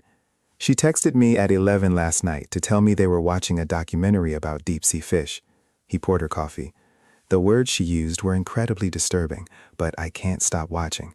So I'm going to say yes. That sounds about right for her. Yeah, he set the card down. She likes you. I like her. It was straightforward and true. She picked up her cup. She told me last week that I was the most actually interesting grown-up she'd met, which I think was a compliment. It was, Caleb said. She has a category for grown-ups who are technically functional adults, but not actually interesting people. It's not a small category. She told me, apparently, it includes her teacher's husband, 2 neighbors, and someone named Gerald from her school's parents' committee. Gerald, Caleb confirmed, with the expression of a man who had met Gerald and found the categorization fair. Vanessa laughed, and it was the real kind, the kind that came from somewhere lower than performance, where things were actually funny. She hadn't laughed like that with anyone in a while, and she noticed it the way you noticed when something you'd been going without was suddenly available again. They ordered. She got the biscuits, which she always got now. He got an omelet with green chili that he had every week, with the unself-conscious habit of a man who found something good and stopped looking. And the conversation moved into territory it had been circling for 5 Saturdays. "Tell me about the engineering work," she said, "what it was actually like, not the resume version." He looked at her for a moment, then out the window at the Evergreen Parkway, where a pickup truck was navigating a left turn with more confidence than skill. "It was the best intellectual work I've ever done," he said, "and I mean that without any complicated feelings about it. The problems were real problems, high stakes, zero tolerance for errors, and the margin where all the interesting questions lived was incredibly thin." He paused. "I was part of a small team, 6 engineers, later expanded to 9, who worked specifically on electrical systems integration for limited production runs. You'd have the base architecture that the primary teams built, and then our job was to solve the edge cases, the places where the standard design couldn't account for a specific use condition or a manufacturing variation." The Q2 ground modification, she said. That's one example. There were dozens of those over 6 years. He turned his coffee cup in his hands. You'd spend 3 weeks on a problem, and the solution would be something physically small but conceptually elegant. And elegant is the right word, not because it was beautiful in the visual sense, but because it was exactly right. Nothing extra, nothing wasted. The minimum intervention that solved the maximum problem. She was watching him as he talked. The containment he usually wore wasn't gone exactly, but it had relaxed slightly. The way a person relaxed when they were talking about something they actually cared about, when the effort of being careful got temporarily displaced by genuine engagement. "That's how you worked on the car," she said, "when you fixed it. Minimum intervention." "That's always how you should work," he said. "Most people overcomplicate. It's usually not 100 things. It's usually one thing. And the difficulty is in being patient enough to find the one thing, instead of throwing resources at the 100 things. Victor Kane threw resources at the 100 things. Victor Kane is very good at the 100 things, he said, and there was no satisfaction in his voice, which she had noticed before. He never landed on Kane with any pleasure. He just didn't have the right information. "I had an unfair advantage. You built the car, part of it." "Yeah." He stopped turning the coffee cup. "I should have said something sooner. Honestly, when Danny told me the car had been down for 8 days, I should have been clear about what I thought I was seeing, instead of letting Kane dismiss the conversation before it started." She looked at him. "You think that's on you?" "I let him redirect me," he said. "I'm not used to dealing with that kind of dynamic anymore. The hierarchy thing, the credentials thing. In the shop, it's just me and the car. There's no one to defer to. But in that room with all those people, I defaulted to." He paused. "I defaulted to not pushing." "You pushed," she said. "I watched you. Eventually." He shook his head slightly. Not in self-pity, but in the specific annoyance of someone reviewing a decision they should have made differently. 8 days and $500,000. If I'd walked in that room and immediately said what I knew, instead of waiting for someone to give me permission to say it, he wouldn't have listened. Vanessa said. Kane, he wasn't listening when you did say it. I had to shut him down so you could get to the end of the sentence. Caleb was quiet for a moment. That's fair, he said. I'm not absolving you, she said. I'm just being accurate. She paused. You also can't know what you'd have done differently if you'd walked in the front door instead of the service entrance. Something shifted in his expression, and she realized she'd said something that landed somewhere specific. You heard about that? He said. I said it, she said. To you the evening of the repair when you were leaving. I said if you'd come in through the lobby, I probably would have had security walk you out. He looked at her. You said probably. I was being generous with myself. She held his gaze. I would have. I filter by surface, same as everyone else. I tell myself I don't because I've been on the wrong side of that filter. I grew up without money. I know what it's like to be assessed and found insufficient before you've said a word. And I still do it. She paused. That bothers me. He was quiet for a moment, with the particular stillness of someone actually listening rather than preparing a response. You recognized it, he said. That's not nothing. Recognizing a mistake after the fact is the minimum, she said. It's not a virtue.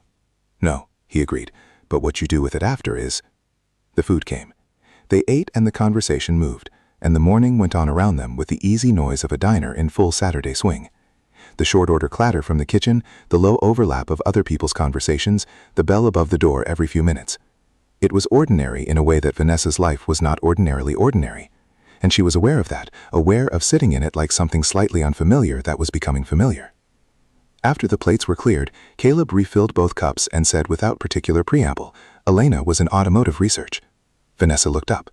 Materials engineering, he said. She was working on composite structures for high-performance vehicles. We met at a conference in Tren. She was presenting research. I was there for a manufacturer meeting. He looked at his coffee. She was the smarter one by a fair margin. Vanessa didn't say anything, which was the right call, and she knew it. She was 29 when she died. He said, aneurysm. She went to sleep fine, and she didn't wake up. There was no warning. He said it plainly, the way he said everything difficult. Not flatly, not with performed calm, but with the specific quality of a man who had told the story enough times to have made a kind of peace with its facts without making peace with what the facts meant. Lily was 22 months old. She doesn't remember her. Does she know about her? Vanessa asked. A lot, he said. I've made sure. Her. He paused. It's imperfect. I know it's imperfect. She knows her mother through my version of her mother, which isn't the same thing. No, Vanessa said, but it's something real. He looked at her. Yeah, he said. It is. She thought about her own mother, still alive, still in Aurora, still working part-time at a medical billing office, even though Vanessa had offered to make that unnecessary approximately 15 times. Her mother had a specific, principled resistance to being taken care of that Vanessa both respected and found periodically infuriating. They talked on the phone on Sundays and saw each other for holidays and birthdays and occasional dinners that were warm and real and slightly effortful in the way that all family was effortful when you had both grown and changed and the original shape of the relationship no longer quite fit. She had not told her mother about Saturday mornings at May's. She wasn't sure what she would say. She wasn't sure yet what she was doing in any formal sense. She had 7 Saturdays of coffee and biscuits and a small girl drawing marine mammals on paper placemats, and a man across the table who was the least performative person she had met in years, and no clear language for what to call any of it. I want to ask you something, Caleb said, and I want you to be honest, because I'm going to be honest, and it's easier if we're both doing the same thing. She put down her cup. Okay, I'm not good at this, he said. Though whatever this is, I haven't done it in 6 years, and before that I wasn't doing it as a single parent with a kid who asks everyone she meets about their cars. And I don't move fast, and I'm not always easy to talk to, and I have a life in Evergreen that is mostly defined by the shop and my daughter, and those things are not going to change. He said all of this looking at her directly, with a specific kind of discomfort of a man saying something necessary despite the discomfort. I'm not saying that to warn you off. I'm saying it because you should know what you're actually looking at. She looked at him for a long moment. I'm not good at this either, she said. I'm bad at slowing down. I'm bad at prioritizing anything that doesn't have a measurable outcome. I work too much. I know I work too much, and I've never cared enough to fix it. I have a company that consumes most of my available energy, and I find it genuinely satisfying to an extent that probably isn't normal. She paused. I'm also not easy to talk to. I've been told I'm intimidating, which I think sometimes means I don't perform enough uncertainty, and I'm not going to start. Something that was almost a smile. I don't want you to. I know, she said. That's part of the thing.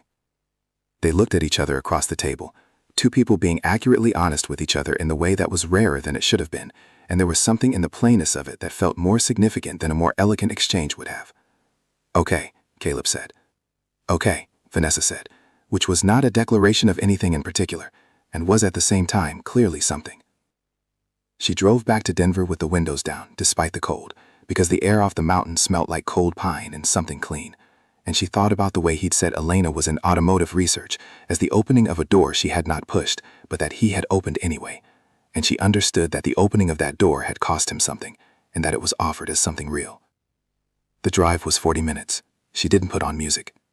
3 days later, on a Tuesday, her phone rang at 7 p.m. She was at her desk, coat still on, working through a supplier dispute that had been escalating for 2 weeks and showed no signs of resolving itself without someone losing their temper, which she was currently trying to avoid being. She picked up when she saw his name. Hey, she said. Hey. A pause. Bad time?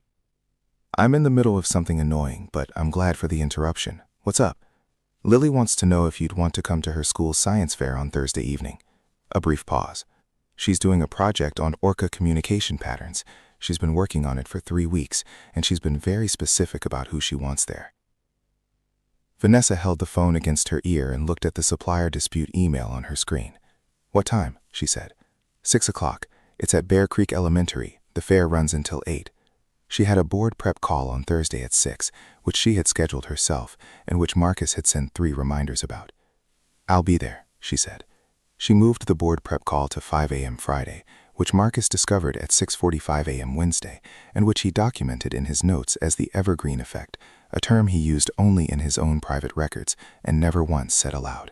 The science fair was in a gymnasium that smelled like all school gymnasiums smelled, floor wax and rubber soles, and the particular compressed energy of a space that held loud running children most hours of the day. The projects were on folding tables along the walls, each one with a trifold display board and the specific handwriting of elementary schoolers who had been working very hard on their letters. Lily's project was at the end of the second row, and it was, in the blunt, objective assessment of a non-parent, with no stake in the outcome, significantly better than the projects around it. The display board was covered in careful hand lettering and hand-drawn diagrams of orca soundwave patterns, with photographs she had printed from research databases that Caleb had apparently helped her access, and a small speaker connected to Lily's tablet that played actual recordings of J-pod vocalizations on a loop. Lily was standing in front of it with the posture of a person who was nervous but refusing to show it, in the way that looked very familiar to Vanessa because she had worn that posture herself for most of her 20s. When she saw Vanessa come through the gymnasium doors, Lily's face did something so unguarded and genuine that Vanessa felt it in her chest like a physical thing. Pure, simple relief that a person she'd wanted there had arrived. "You came," Lily said. "I said I would," Vanessa said. "I know." Lily looked down for a half second, then back up. "I just wanted to make sure." Vanessa crouched down to the level of the display table. "Tell me about the project." Lily told her about the project. For approximately 22 minutes, she explained orca communication patterns with the focused intensity of a person who had prepared for this and was delighted to have an audience who was actually listening. She explained the difference between echolocation and social vocalizations. She explained why J-pod's calls were distinct from those of copod and low-pod, and why researchers could identify individual orcas by their vocal signatures, and what the degradation of those communication patterns under conditions of acoustic pollution might mean for pod cohesion over the next 50 years. 3 other parents stopped and listened. A teacher Vanessa didn't know said, "Excellent project, Lily," with the specific warmth of someone who had watched this kid work on it and was genuinely pleased with the result. Caleb stood slightly off to the side with the expression of a father at a child science fair, a mixture of pride so large it was slightly embarrassing, and the conscious effort not to show it in a way that would embarrass the child. Vanessa caught his eye over the display board. He looked like a man who had made the right call about most things, standing in a gymnasium that smelled like floor wax, watching his daughter explain Orca communication patterns to a CEO who had moved a board prep call to 5 a.m. to be here. She looked back at Lily, who was now explaining the specific frequency range of JPod calls, pointing at her diagram with a pencil. "And this," Lily said, tapping the diagram, "is what it sounds like when they find each other after they've been separated." She pressed play on the tablet. The sound that came out of the small speaker was unlike anything Vanessa had expected. High and complex and layered, something between a whistle and a song, rising and falling in patterns that were clearly not random. In the middle of a school gymnasium, surrounded by trifold poster boards and floor wax smell, and parents checking their phones, it was startling in its specificity. The particular sound of something alive reaching through distance for something it recognized. Lily looked at her. "Do you like it?" she asked. "I really do," Vanessa said, and she meant it fully, in the way she meant most of what she said. She had never been much of a liar, which had served her professionally and made her social life occasionally complicated. Lily nodded, satisfied. "Most people think it's disnoise," she said, "but it's not. They're saying something specific. You just have to learn to listen at the right frequency." Vanessa looked at her for a moment. She was 8.5 years old, and she had no idea what she had just said. Caleb had heard it. He was looking at his daughter with that unguarded expression, the one that only came out around Lily, the one that bypassed all the containment. He looked up and found Vanessa looking at him. Neither of them said anything. After the science fair, the three of them walked to Caleb's truck in the school parking lot, Lily between them, talking about her competition chances. She assessed them at probably good, but Declan's volcano was actually pretty solid. And the cold night air came off the mountains in thin, clean waves, and Vanessa's heels on the parking lot asphalt were loud in the quiet, and she didn't care. At the truck, Lily climbed in and immediately looked for her markers in the back seat. Conversation about the science fair already moving on to whatever the next thing was in her mind.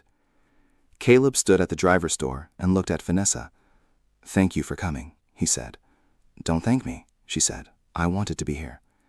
He looked at her in the parking lot light, a single sodium vapor lamp that was doing its imperfect best, casting everything in a slightly warm, slightly inaccurate color. She was aware that she was standing in a school parking lot in Evergreen, Colorado, in a blazer and heels at 8:15 on a Thursday night, and that she had moved a board prep call to 5 a.m. Friday for this, and that she did not for 1 second regret it. "Vanessa," he said. "Yeah." He looked like he was going to say something specific, and then the moment calibrated itself, and what came out instead was quieter and more direct. "I'm glad you're here," he said. "I wanted you to know that." It was not a declaration. It was simpler than that and more substantial. The kind of thing that people said when they were past the point of performing anything and hadn't arrived yet at the point of saying everything, and the space in between was the realest part. "I'm glad too," she said. He nodded just once. She walked to her car across the parking lot, and behind her she could hear Lily asking Caleb something about whether they could stop for hot chocolate, and Caleb saying they'd see, which both of them understood to mean yes, and the truck door closing, and the engine turning over with the steady, reliable sound of a machine that had been well maintained by someone who knew what he was doing. She sat in her car for a moment before starting it. The gymnasium behind her still had lights on, other families filing out, the ordinary conclusion of an ordinary school event. Her phone had 4 new messages, 2 of them work-related, which she would handle in the morning. The mountains were dark and massive in every direction, the way they always were, indifferent to everything below them, in the specific way that very large, very old things were indifferent, which was not coldness, but just scale. She started the car. She drove back toward Denver on I-7, with the heater running and the radio off, and she thought about frequency, about listening at the right one, about the specific sound of something alive reaching through distance for something it recognized. She had been building things her whole life. Companies, systems, strategies, defenses. She was very good at building. What she was less practiced at was the particular skill of arriving somewhere and simply staying, of choosing a place not because it was the next logical position in an upward trajectory, but because it was where something real was happening and you wanted to be inside it. She was 30 years old, and she had an $800 million company and a Bugatti Chiron that ran clean in the cold. And she was learning at this particular speed what it felt like to want something that could not be built. It could only be allowed. She was working on the allowing. April came in difficult. It wasn't one thing. It was the accumulated pressure of a quarter that had been running harder than projected. 2 vendor contracts that needed renegotiating simultaneously, a staffing problem at the Lakewood location that had metastasized from a single manager issue into something more structural, and a private equity firm out of New York called Hardgrove Capital that had been circling Sterling Prestige for 8 months and had, in the first week of April, stopped circling and started making formal moves. The Hardgrove situation was the one that kept Vanessa at her desk past 10 most nights.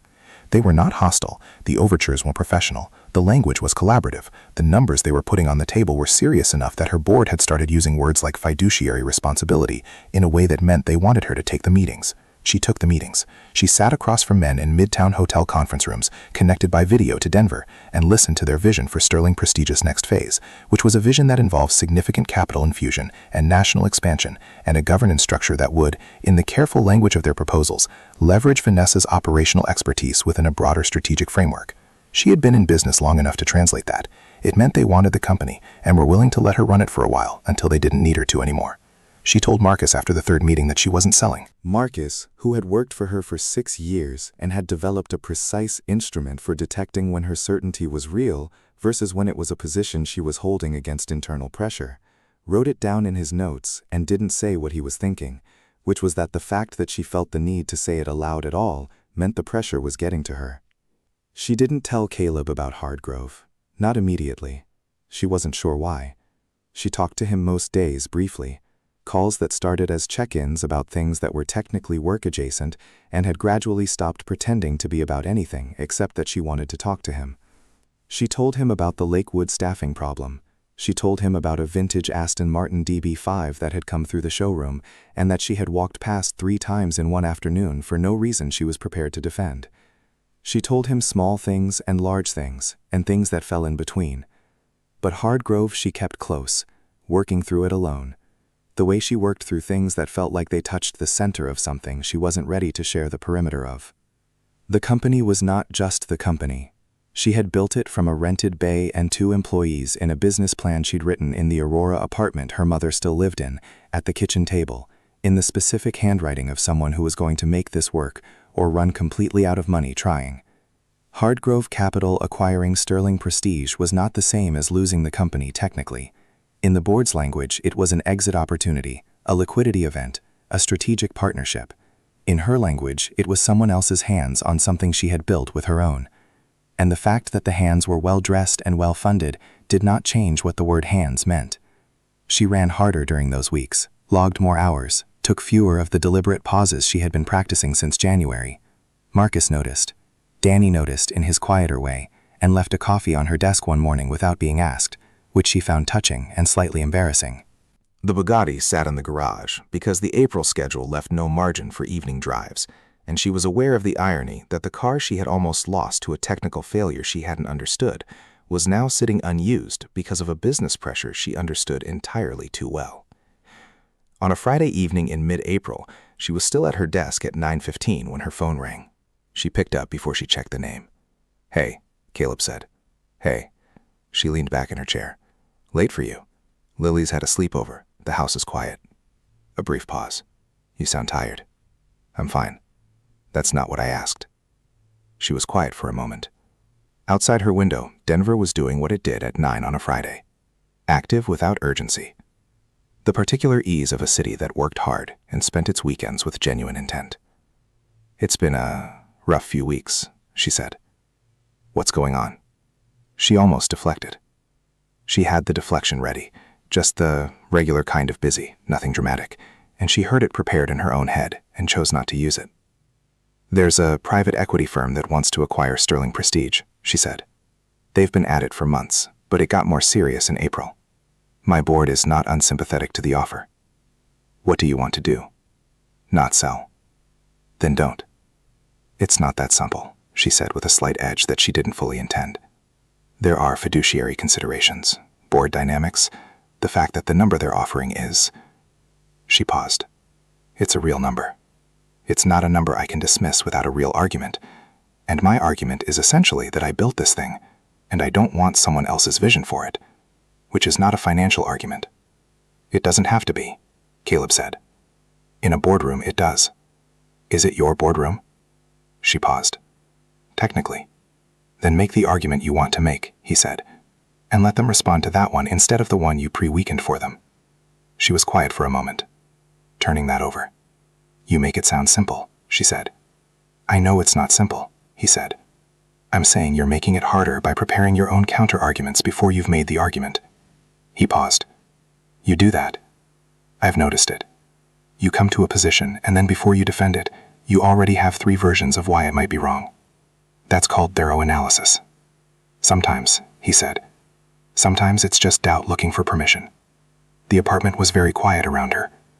She was sitting in her office in the dark. She realized. She hadn't turned on the main lights when the daylight faded, just the desk lamp, and the space around it had gone dark without her noticing. "That's a very direct thing to say to someone," she said. "I know," he said. "I figure you can handle it." She looked at the ceiling. "I can handle it," she confirmed. "I know you can."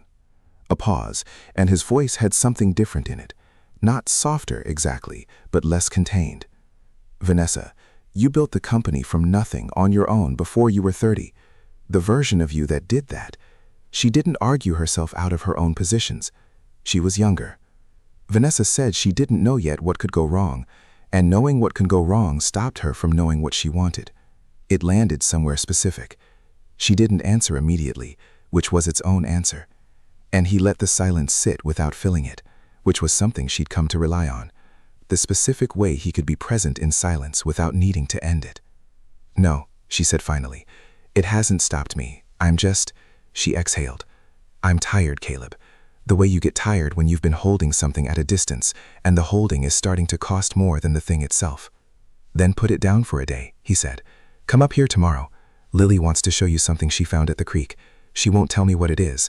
She says it's for you specifically, which has been a mystery I've been living with for 4 days." She smiled despite herself. "She found something at the creek specifically for me?" "I think it's a rock," he said, "but she's treating it like classified information." "I'll be there at 10, she said. 10 works." A pause. "Get some sleep." "I will." She meant it. "Caleb." "Yeah? Thank you for the direct thing. You'd have gotten there on your own," he said. "I just said it faster." She got off the phone and sat in the dark office for another few minutes, then turned off the desk lamp and went home. She slept 7 hours, which was 2 more than she'd averaged that week, and she didn't wake up once to check email, which Marcus would later describe as statistically unprecedented. She drove to Evergreen at 9:45 the next morning, with the windows down in the Bugatti, because April was doing something tentative and almost warm, and the car deserved to be driven. Caleb's house was a 20-minute walk from downtown Evergreen, which she knew because she'd been there twice before. Once briefly to drop off a set of service records she'd had couriered from Molsheim, and once for about 90 minutes when Lily had insisted on showing her the marine biology book she'd organized by ecosystem on her bookshelf, which had taken longer than the premise suggested because Lily had opinions about each one. The house was a 2-story craftsman that needed a paint refresh on the south-facing eaves, and had a front porch with 2 mismatched chairs and a wind chime that produced a genuinely discordant sound, but which Lily had made in 4th grade art class, and which was therefore non-negotiable. The yard was not manicured. There was a tire swing on the big cottonwood that had been there when Caleb bought the house, and that Lily had declared historically significant. The driveway had an oil stain from a project Caleb had done at home last winter that he hadn't gotten around to treating. It was in the specific language of lived-in houses, a home, not a curated space, not a display, a place where people actually lived and left evidence of it. Lily met her at the front door before she'd reached the porch steps, which meant she had been watching for the car. She was in jeans and a green fleece and had something behind her back. "You're early," she said, with the accusation of someone who had timed the reveal. 10 minutes, Vanessa said. "I drive fast." "Dad says you shouldn't do that." "Your dad is probably right." Lily considered this, decided not to pursue it, and brought her hands from behind her back. In her palm she held a rock, approximately the size of a large egg, mottled gray and rust-colored, with a band of actual quartz running through the middle that caught the morning light in a sharp, clear line. "I found it in the creek last week," Lily said. "The quartz went all the way through, which almost never happens with this type of rock. Dad looked it up and said it was probably a quartzite intrusion in a granite host, which means the quartz went in later." She paused. "I thought you'd like it because it looks plain from the outside, but then you see the inside part, and it's actually the interesting part." Vanessa took the rock carefully. It was cool and solid and lighter than it looked. The quartz band ran cleanly from one side to the other, a thin, bright line through gray. "Lily," she said, "this is a very good rock." "I know," Lily said without false modesty, which was one of the things Vanessa liked most about her. From inside the house, Caleb's voice. "Is that Vanessa? Tell her to come in. It's cold." "It's 48 degrees," Lily called back with the precision of someone who had checked. "Tell her to come in anyway." Vanessa came in. The kitchen smelled like coffee and something baked. Caleb was taking a pan of what turned out to be banana bread out of the oven because he baked on Saturday mornings when he had time, which Vanessa had learned about him 2 weeks ago, and which had quietly recalibrated something in her model of who he was.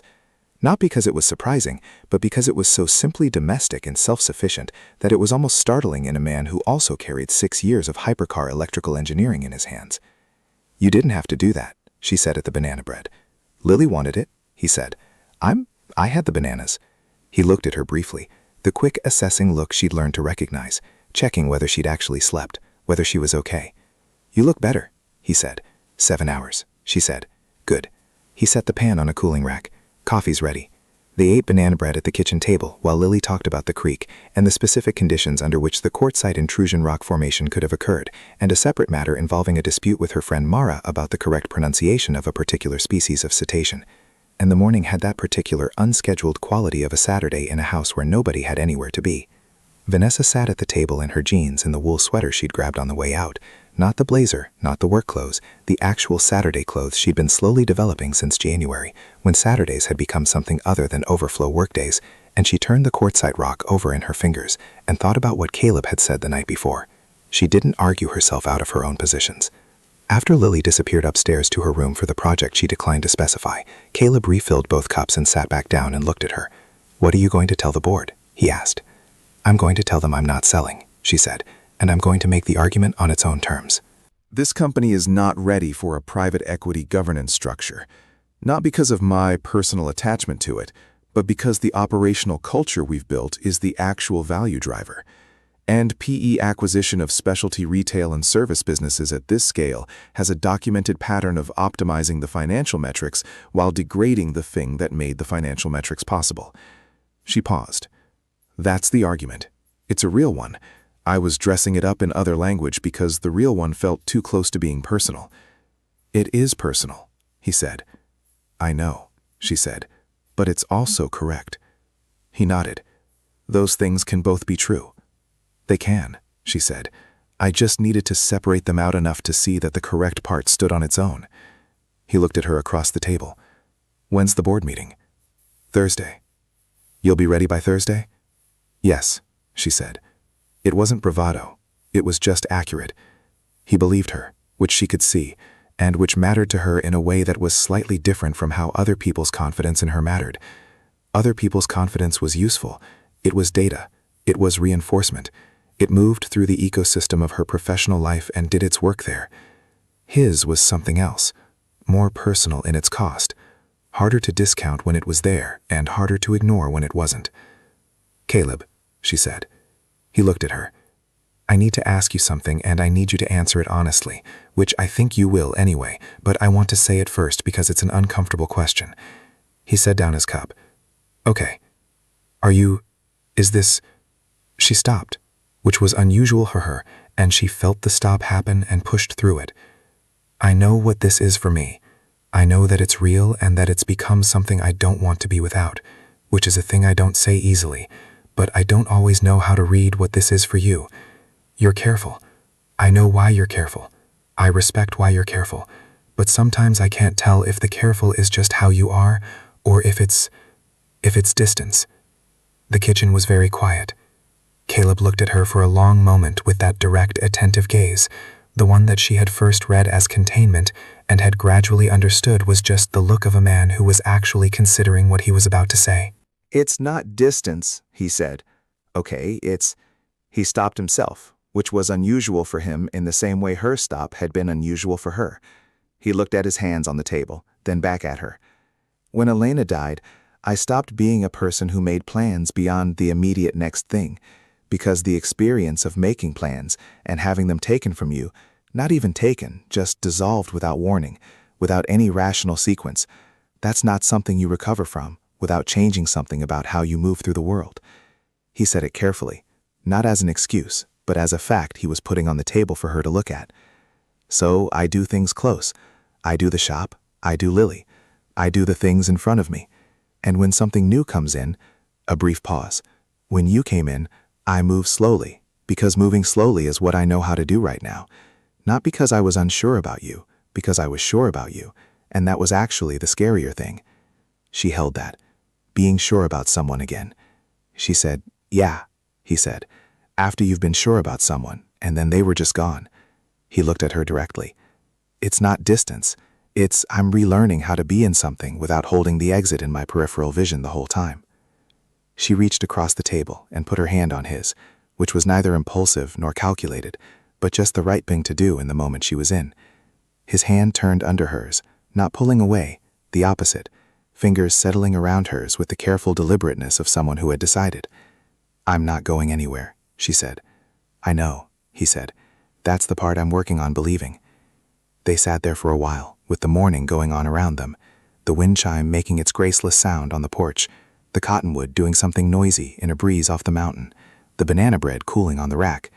Upstairs, Lily's footsteps moved across the ceiling with the particular rhythm of a child doing something focused and self-directed.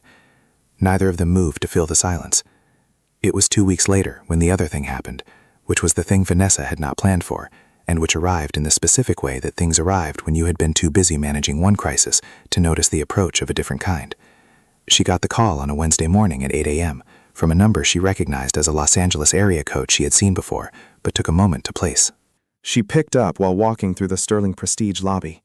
The call was from a man named Richard Ashby, who was a director at Wentworth Automotive Group, a large Los Angeles-based dealership conglomerate that she knew by reputation and had competitive awareness of in 2 of her markets. He was polite, well-spoken, efficient. He wanted to arrange a lunch meeting at her earliest convenience to discuss a matter of mutual professional interest.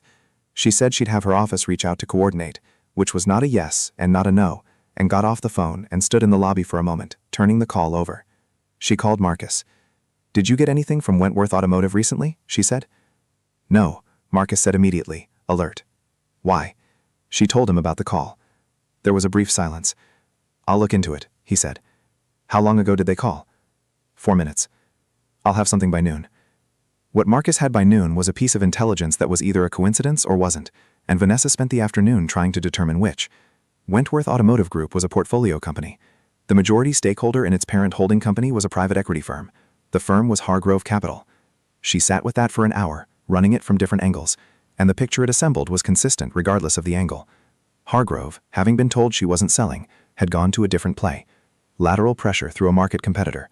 The attempt to create a pincer through competitive threat and acquisition offer simultaneously. It was not an unusual move in P-driven consolidation strategy. She had read about it being done to others. She had not expected to be the subject of it, which was a failure of imagination she held against herself. Even as she was acknowledging the move, she was not frightened by it. She was more specifically angry. The specific, clean-burning kind of anger that came not from being threatened, but from being underestimated. The assumption that the pressure of a competitive flank would move her where direct acquisition had not was a miscalculation about what kind of person she was. And she found miscalculations about her character considerably more motivating than straightforward opposition. She called her lawyer. She called Marcus back. She spent 2 hours building the board argument she'd been preparing since the Friday night call with Caleb, and it was better than she thought it would be. Tight and specific and correct. The personal argument and the analytical argument fully integrated, rather than one hiding behind the other. She had the board meeting Thursday at 2. She did not sleep well Wednesday night, but she slept 4 hours, which was honest rather than impressive, and she knew the difference. She was up at 4:30, made coffee, worked through the argument 3 more times, found one place where the reasoning had a gap, and closed it. She called Caleb at 6:15. She knew he was up. He opened the shop at 7:30 and was always up by 6. "I figured out the Hardgrove thing," she said without preamble. "Tell me," he said. She told him. He listened without interrupting, which was what she needed and which she had come to rely on. The specific quality of his attention, the way it was fully present without filling the space she needed to think inside. When she finished, he said, "What are you going to do?" "Win the board meeting," she said. "Take the Wentworth call and be polite and give them nothing, and then watch Hargrove recalibrate when neither pressure point works. And if the board goes the other way." She was quiet for a moment. "They won't," she said, "but if they do, I'll deal with it." "Okay," he said. "That's it." "Okay. You don't need me to tell you what to do," he said. "You've already figured it out. You needed to say it to someone and hear it out loud." She exhaled. "Yeah," she said, "I did." "How are you actually doing?" he asked. She thought about it honestly, which was something she did more readily now than she had in January. The question deserved its actual answer rather than the reflex answer. "I'm angry," she said, "which is better than scared. And I'm tired in the way I get tired when something has been trying to take something I built. And the tired is clean. It's the right kind." "Fighting tired," he said. "Exactly." Good, he said. That's the one that wins. She got off the phone and finished her coffee and looked at the Bugatti parked in the corner of her garage, dark and quiet and exactly as it was supposed to be. And she thought about microfractures and ground return and the way the smallest failure point could stop the largest machine, and the way knowing where the failure was made all the difference. She went upstairs and got dressed. The board meeting was at 2. She was ready by 6:30. The board meeting ran 2 hours and 20 minutes, which was 50 minutes longer than scheduled, and there were 3 moments in it where she could feel the room tipping toward the exit that Hargrove had spent 8 months building. And each time she held the line, not by raising her voice, not by appealing to what she'd sacrificed, but by making the correct argument clearly and making it again when it needed to be made again. At the end of the 2 hours and 20 minutes, the board voted 6-2 to reject the Hargrove offer and authorize her to respond accordingly. She walked out of the boardroom and found Marcus waiting in the hallway with 2 cups of coffee. "Well," he said. 6-2, she said. He exhaled. "Who are the 2? "Doesn't matter," she said, though she knew and she would remember. She took the coffee. "Cancel tomorrow morning. I need the morning." "Done." He paused. "Where are you going?" "Evergreen," she said. He wrote it in his notes as the Evergreen effect and finally allowed himself a small private smile. She texted Caleb from the parking garage. "Board meeting done. 6-2. I'll tell you about it Saturday." His response came 4 minutes later. "Good. Lily wants to show you something else she found at the creek. She says it's better than the rock." She looked at the text in the dim light of the parking garage, standing beside the Bugatti, and she thought that was probably not true. The quartzite rock was still in her apartment, on the windowsill of her home office, where the afternoon light hit the quartz band in a way that made it look briefly lit from inside. But she was willing to be shown. "Tell her I'll be there," she wrote back. She drove home through Denver in the dark, the city folding itself around her, the mountains invisible but present in every direction, the way they always were. The second thing Lily found at the creek was not better than the rock. It was a piece of weathered glass, green, almost certainly from a bottle, worn smooth by water and time, until every edge was gone, and the surface had taken on the milky, soft quality of something that had been tumbling through cold water for longer than anyone could reasonably estimate. Lily had found it wedged between 2 stones in the shallower part of the creek where the current slowed, and she had cleaned it on her fleece and carried it home in her jacket pocket and presented it to Vanessa the following Saturday, with the same serious ceremony she had given the rock. "It's not as geological," Lily admitted, which was an honest concession Vanessa respected. "But I thought it was interesting because it used to be sharp and now it isn't. Dad said that's called abrasion." "Your dad is correct," Vanessa said, turning it in her fingers. The glass caught the late April light with a muted, diffused glow. Nothing like the clean spark of the quartz, but something quieter and in its way more considered. "Do you like it?" "I like it very much," Vanessa said. The glass went on the windowsill next to the rock. Marcus noticed it one morning when he came to drop off documents at her apartment and said nothing, which was its own kind of comment.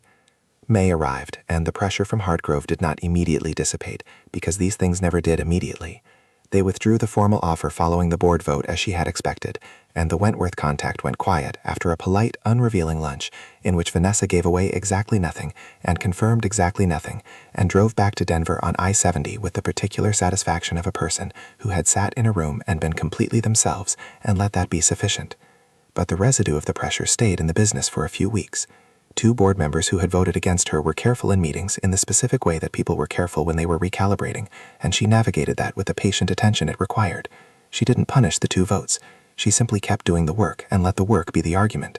The Lakewood staffing problem resolved itself, or rather she resolved it, by making the hard call she had been circling for 6 weeks, letting the manager go, restructuring the reporting chain, promoting a 28-year-old service advisor named Priya, who had been doing the job of 2 people without the title, and who, when Vanessa called her personally to offer the position, was so briefly speechless that Vanessa felt the specific satisfaction of a decision that had been obviously correct all along, and had simply needed someone to make it. Priya said yes before Vanessa finished the offer. "Good," Vanessa said. "Marcus will have the paperwork to you today. Miss Sterling." Vanessa. A pause. Vanessa. "Thank you." And she knew he meant it because he didn't elaborate when he didn't mean something, which was a form of honesty she'd come to value, the way you valued a tool that worked exactly as described. Sometime in midday, without any specific conversation about it, the Saturday mornings at May's expanded. Not dramatically, not a declaration, not a formalization, just the gradual accumulation of a different kind of presence. She stayed later, when she stayed for dinner, which turned into Lily insisting she tried the specific pasta Caleb made on Friday nights, which was a simple olio e olio with a handful of modifications Lily had lobbied for over the years, and which was, despite its simplicity, genuinely one of the better things Vanessa had eaten in months. She told him that. "It's not complicated," he said. "A lot of good things aren't," she said. Lily looked between them and said nothing, which was unusual enough that both adults noticed it. Her expression was the one she wore when she was processing something she already understood and was waiting for the adults to catch up. On the last Saturday of May, Caleb asked her to take a drive with him. Not in the Bugatti, in the Chevy, just the two of them, Lily at Mars for the afternoon.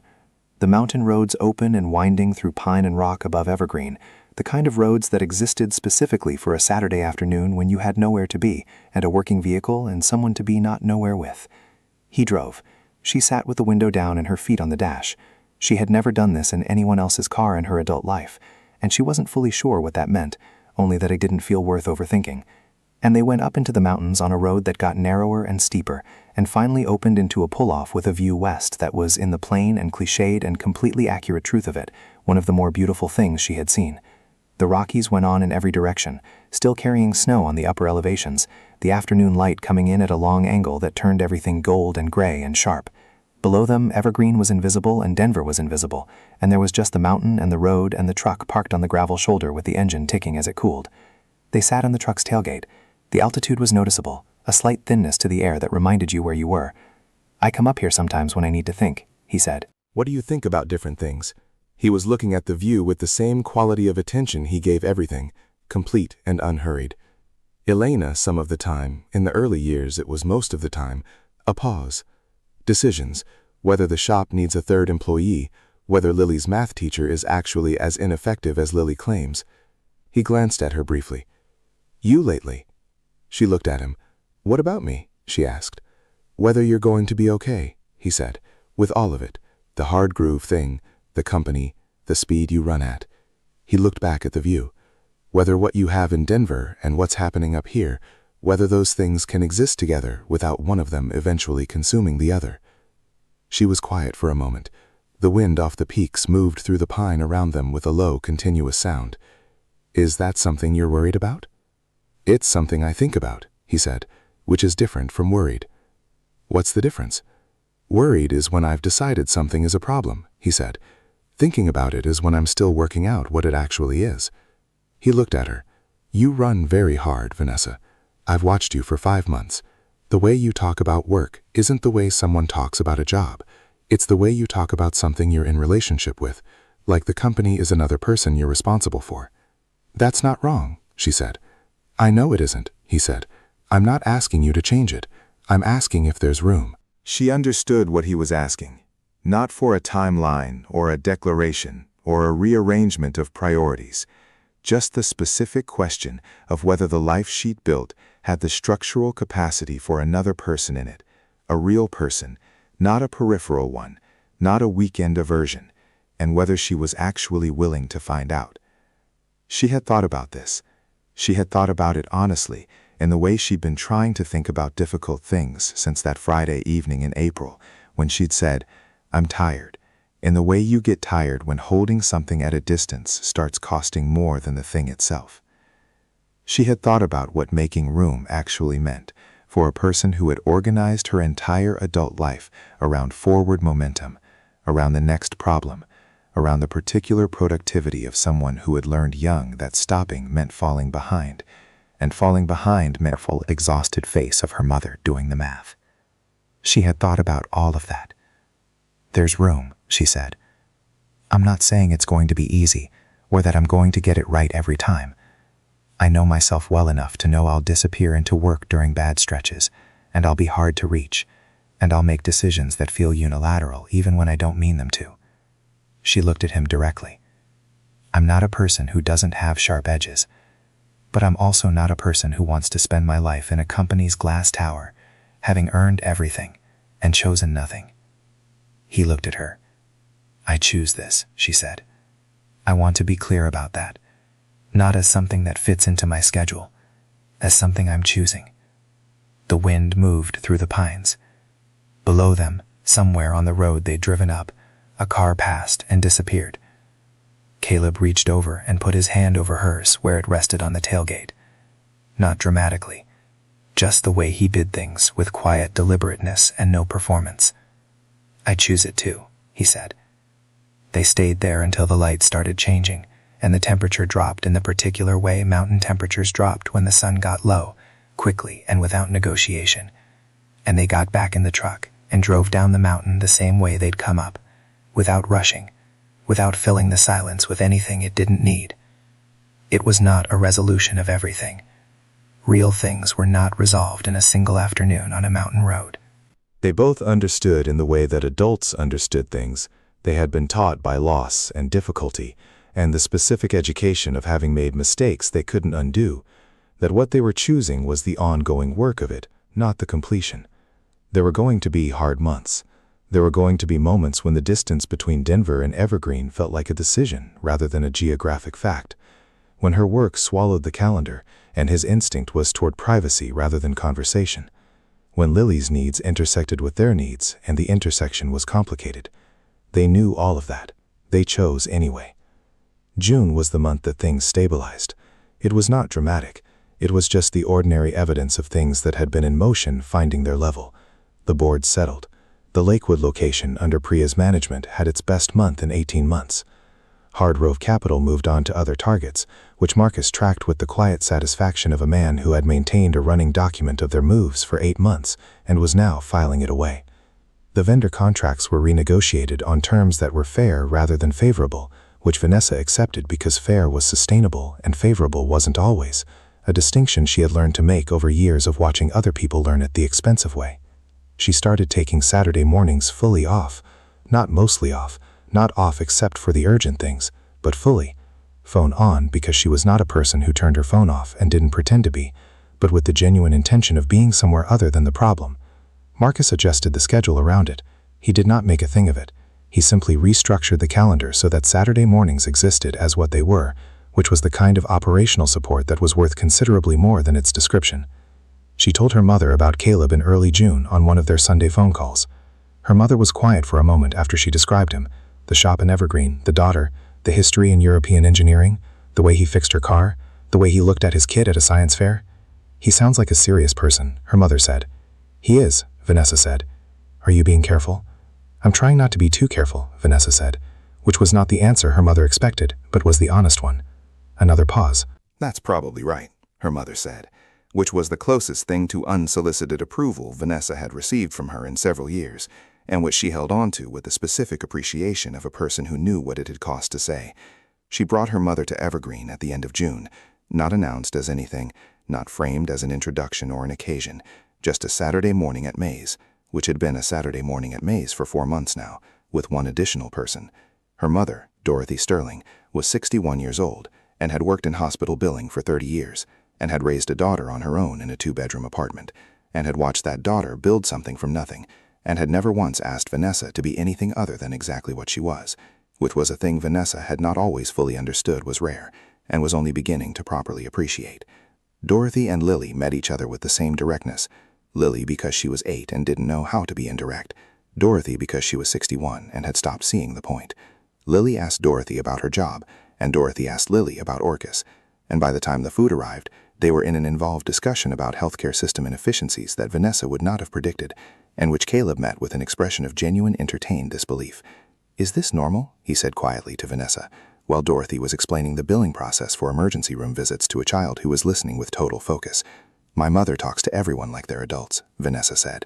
"Lily talks to everyone like they're slightly less interesting than Orcus, but worth the conversation. They found common ground fast. They're both very direct people," she said. "It's efficient." He looked at her. Something in the look was easy in a way that earlier looks had not been, less held back, the way a person looked when they were no longer rehearsing. "You're like her," he said. "Your mother." "She'd say I'm worse," Vanessa said. "Worse isn't the word I'd use." Across the table, Dorothy had moved on from hospital billing to asking Lily about the science fair project, which Lily was now recapping in full, apparently from the beginning, with Dorothy asking specific and intelligent questions that kept propelling the recap forward. The green chili burritos arrived and nobody stopped talking. Vanessa looked at all of it. Her mother and this child at the same table, Caleb beside her with his coffee and his easy competence, and the scar on his wrist, and the notebook in his jacket pocket, the elk over the door, the morning light coming through the diner windows at its particular Saturday angle. And she felt something that she did not immediately try to name, because she had learned slowly and against her instincts that some things were better experienced before they were analyzed. She knew what it was, though. It was the feeling of being, for the first time in longer than she could accurately trace, fully inside her own life, rather than building toward one. The year had taught her things, not in the way years were supposed to teach you things in the stories people told about years, not cleanly or completely, or with the satisfying arc of lessons applied and wisdom earned. The actual texture of it was rougher than that, more specific. There had been a car she could not fix, and a man who arrived by accident, and the particular education of watching someone do a thing simply and correctly, with a flashlight and a multimeter, while her $500,000 expert stood watching. There had been the board meeting and the hard grove pressure, and the cold months of April. There had been a rock with quartz running through it, and a piece of worn glass, and a small girl explaining the vocalization patterns of a whale with the certainty of someone who found the world genuinely interesting and had not yet been talked out of that position. She thought about what she had believed before this year about the shape a life should take. She had believed she had built her entire operational framework on the belief that the metric that mattered was upward. More capability, more market, more resources applied to more problems at greater scale. She was good at upward. She was very, very good at it. And the belief was not wrong, exactly. The company was real. The work was real. The value she had created in 10 years of driving hard was real. And she did not feel the need to apologize for it or diminish it. But she had also been for most of those 10 years filtering by surface. She had been letting the architecture of expertise, credentials, prestige, scale, the legibility of success, determined what she paid attention to and what she dismissed before she'd looked at it properly. Victor Kane had been the most visible version of that failure, but it was not only Victor Kane. It was the deeper habit of valuing what announced its value and overlooking what didn't. Caleb Hayes had arrived in a delivery truck through the wrong entrance, in a worn jacket with rough hands and a quiet voice, and had fixed in 12 minutes what the credentialed world had failed to fix in 8 days. Not because he was exceptional in the way that the word exceptional usually lived. Not because he was louder or more assertive or more polished or more expensive. Because he had paid attention to the right things for long enough that the information was in him, and he had been patient enough with the problem to let the problem tell him what it was. She had been learning to do that, with the company, with herself, with him. It was slower work than she was naturally suited to. She was a person who built and moved and drove fast down clear stretches of road. But she was learning that the most important things were often not clear stretches. They were the connectors, the ground points, the parts of the system that were not in the standard manual, and that you could only find if you already knew they were there. The shop held a small gathering in late June for its 7th anniversary. Not a party. Caleb was not a party person, but a cookout in the lot behind Hayes Auto with the employees, a few long-term clients, Danny's family, who had driven up from Denver because Danny had taken to spending Saturdays in Evergreen in a way his wife found slightly baffling and fully acceptable. Lily managed the music, which meant it was a mix of marine biology documentaries, soundtracks, and the Beatles, in that order, because she had recently decided the Beatles were actually very good and had gone through a 2-week intensive listening period to confirm this. Vanessa stood in the lot with a paper plate and a drink and watched Caleb move through the gathering the way he moved through everything, not commanding the room, just being solid in it, present in the specific way that made people around him settle slightly, like a structure under load finding its center. He knew everyone's name. He knew the kid he'd been teaching on Saturdays, whose name was Jesse, 17th, who had indeed become something you could call a good mechanic under a year of patient attention. And he talked to Jesse the way he talked to Danny that first day, specific and real and not from above. Vanessa watched Jesse's face when Caleb told him in front of 3 other people and without fanfare that he was the best student he'd had. Jesse's face did the thing that faces did when something true and good landed. Brief, undisguised, the thing under the surface visible for a second before the practiced cool came back. She thought about Danny in Bay 3 after the first repair, saying, "He told me I learned more in those 4 hours than in 6 months of Kane's team." The specific way that Caleb gave information to people, because he understood that information was the most useful thing you could give, and that withholding it to maintain an advantage was a waste of the thing that actually mattered. She had been building a company. He had been building people. Neither thing was more important. Both things required showing up and knowing what you were doing and being willing to do it without an audience. At one point, standing beside the fence at the edge of the lot, she said to him, "You know, you could do this at scale. The teaching part, the technical knowledge you're carrying around, it could be an institution." He looked at her with an expression she recognized, the careful one. "Are you pitching something?" "Not professionally," she said, "just observationally." "Observationally," he repeated. "You have a rare combination of actual expertise and the ability to transfer it," she said. "Most people with expertise either can't transfer it or won't. You do both. That's uncommon." She paused. "I'm not suggesting you change what you're doing. I'm saying I see it." He was quiet for a moment. "I know you see it," he said. "Is that annoying?" "A little," he said without particular heat, "but only because it makes me think about things I'm not sure I've decided about yet." "That's not the worst reason to be annoyed." "No," he agreed. She bumped his shoulder with hers, which was small and casual, and the most physically unguarded thing she could remember doing with another adult in a long time. And he looked at her, and the almost smile came, the minimal one, which she had come to understand was worth considerably more than other people's full expressions. They stayed until the light went low, and Lily had explained the Beatles to Jessie in a way that involved a detailed comparison of Abbey Road and Whale Song complexity, which Jessie appeared to find both confusing and somehow compelling. It was the last Saturday in June. In 3 days it would be July, and the summer would open up, and the mountains would lose their snow gradually, and the roads above Evergreen would be clear, and the light would be long, and things would keep being what they were, imperfect, real, ongoing. She drove back to Denver later that evening, the Bugatti on I-7 in the summer dark, moving through the canyon where the rock walls came close on both sides, and the headlights picked out the road one curve at a time. The engine was exactly what it should be, ground clean. Continuity confirmed. Every system talking to every other system in the precise and reliable way it had been designed to do. She thought about a secondary ground point behind a battery module on a left rear frame rail in a hidden compartment behind a panel that looked like a structural fairing. A connection so small that no automated diagnostic would find it. A failure so minor in warm temperatures that it didn't matter. And in the cold, in the sustained cold, when the metal contracted and the tolerances closed and the margin disappeared, everything stopped. The smallest fault in the system, the one nobody thought to look for. She had spent most of her adult life building systems and protecting them against the visible failures, the big, diagnosable, expensive failures that justified expensive solutions and credentialed experts and organized responses. She had been competent at that. She had been, by most measures, exceptional at it. What she had been worse at was the secondary connections, the things that ran in parallel to the main architecture, undocumented, unsupported, carrying part of the load without announcement.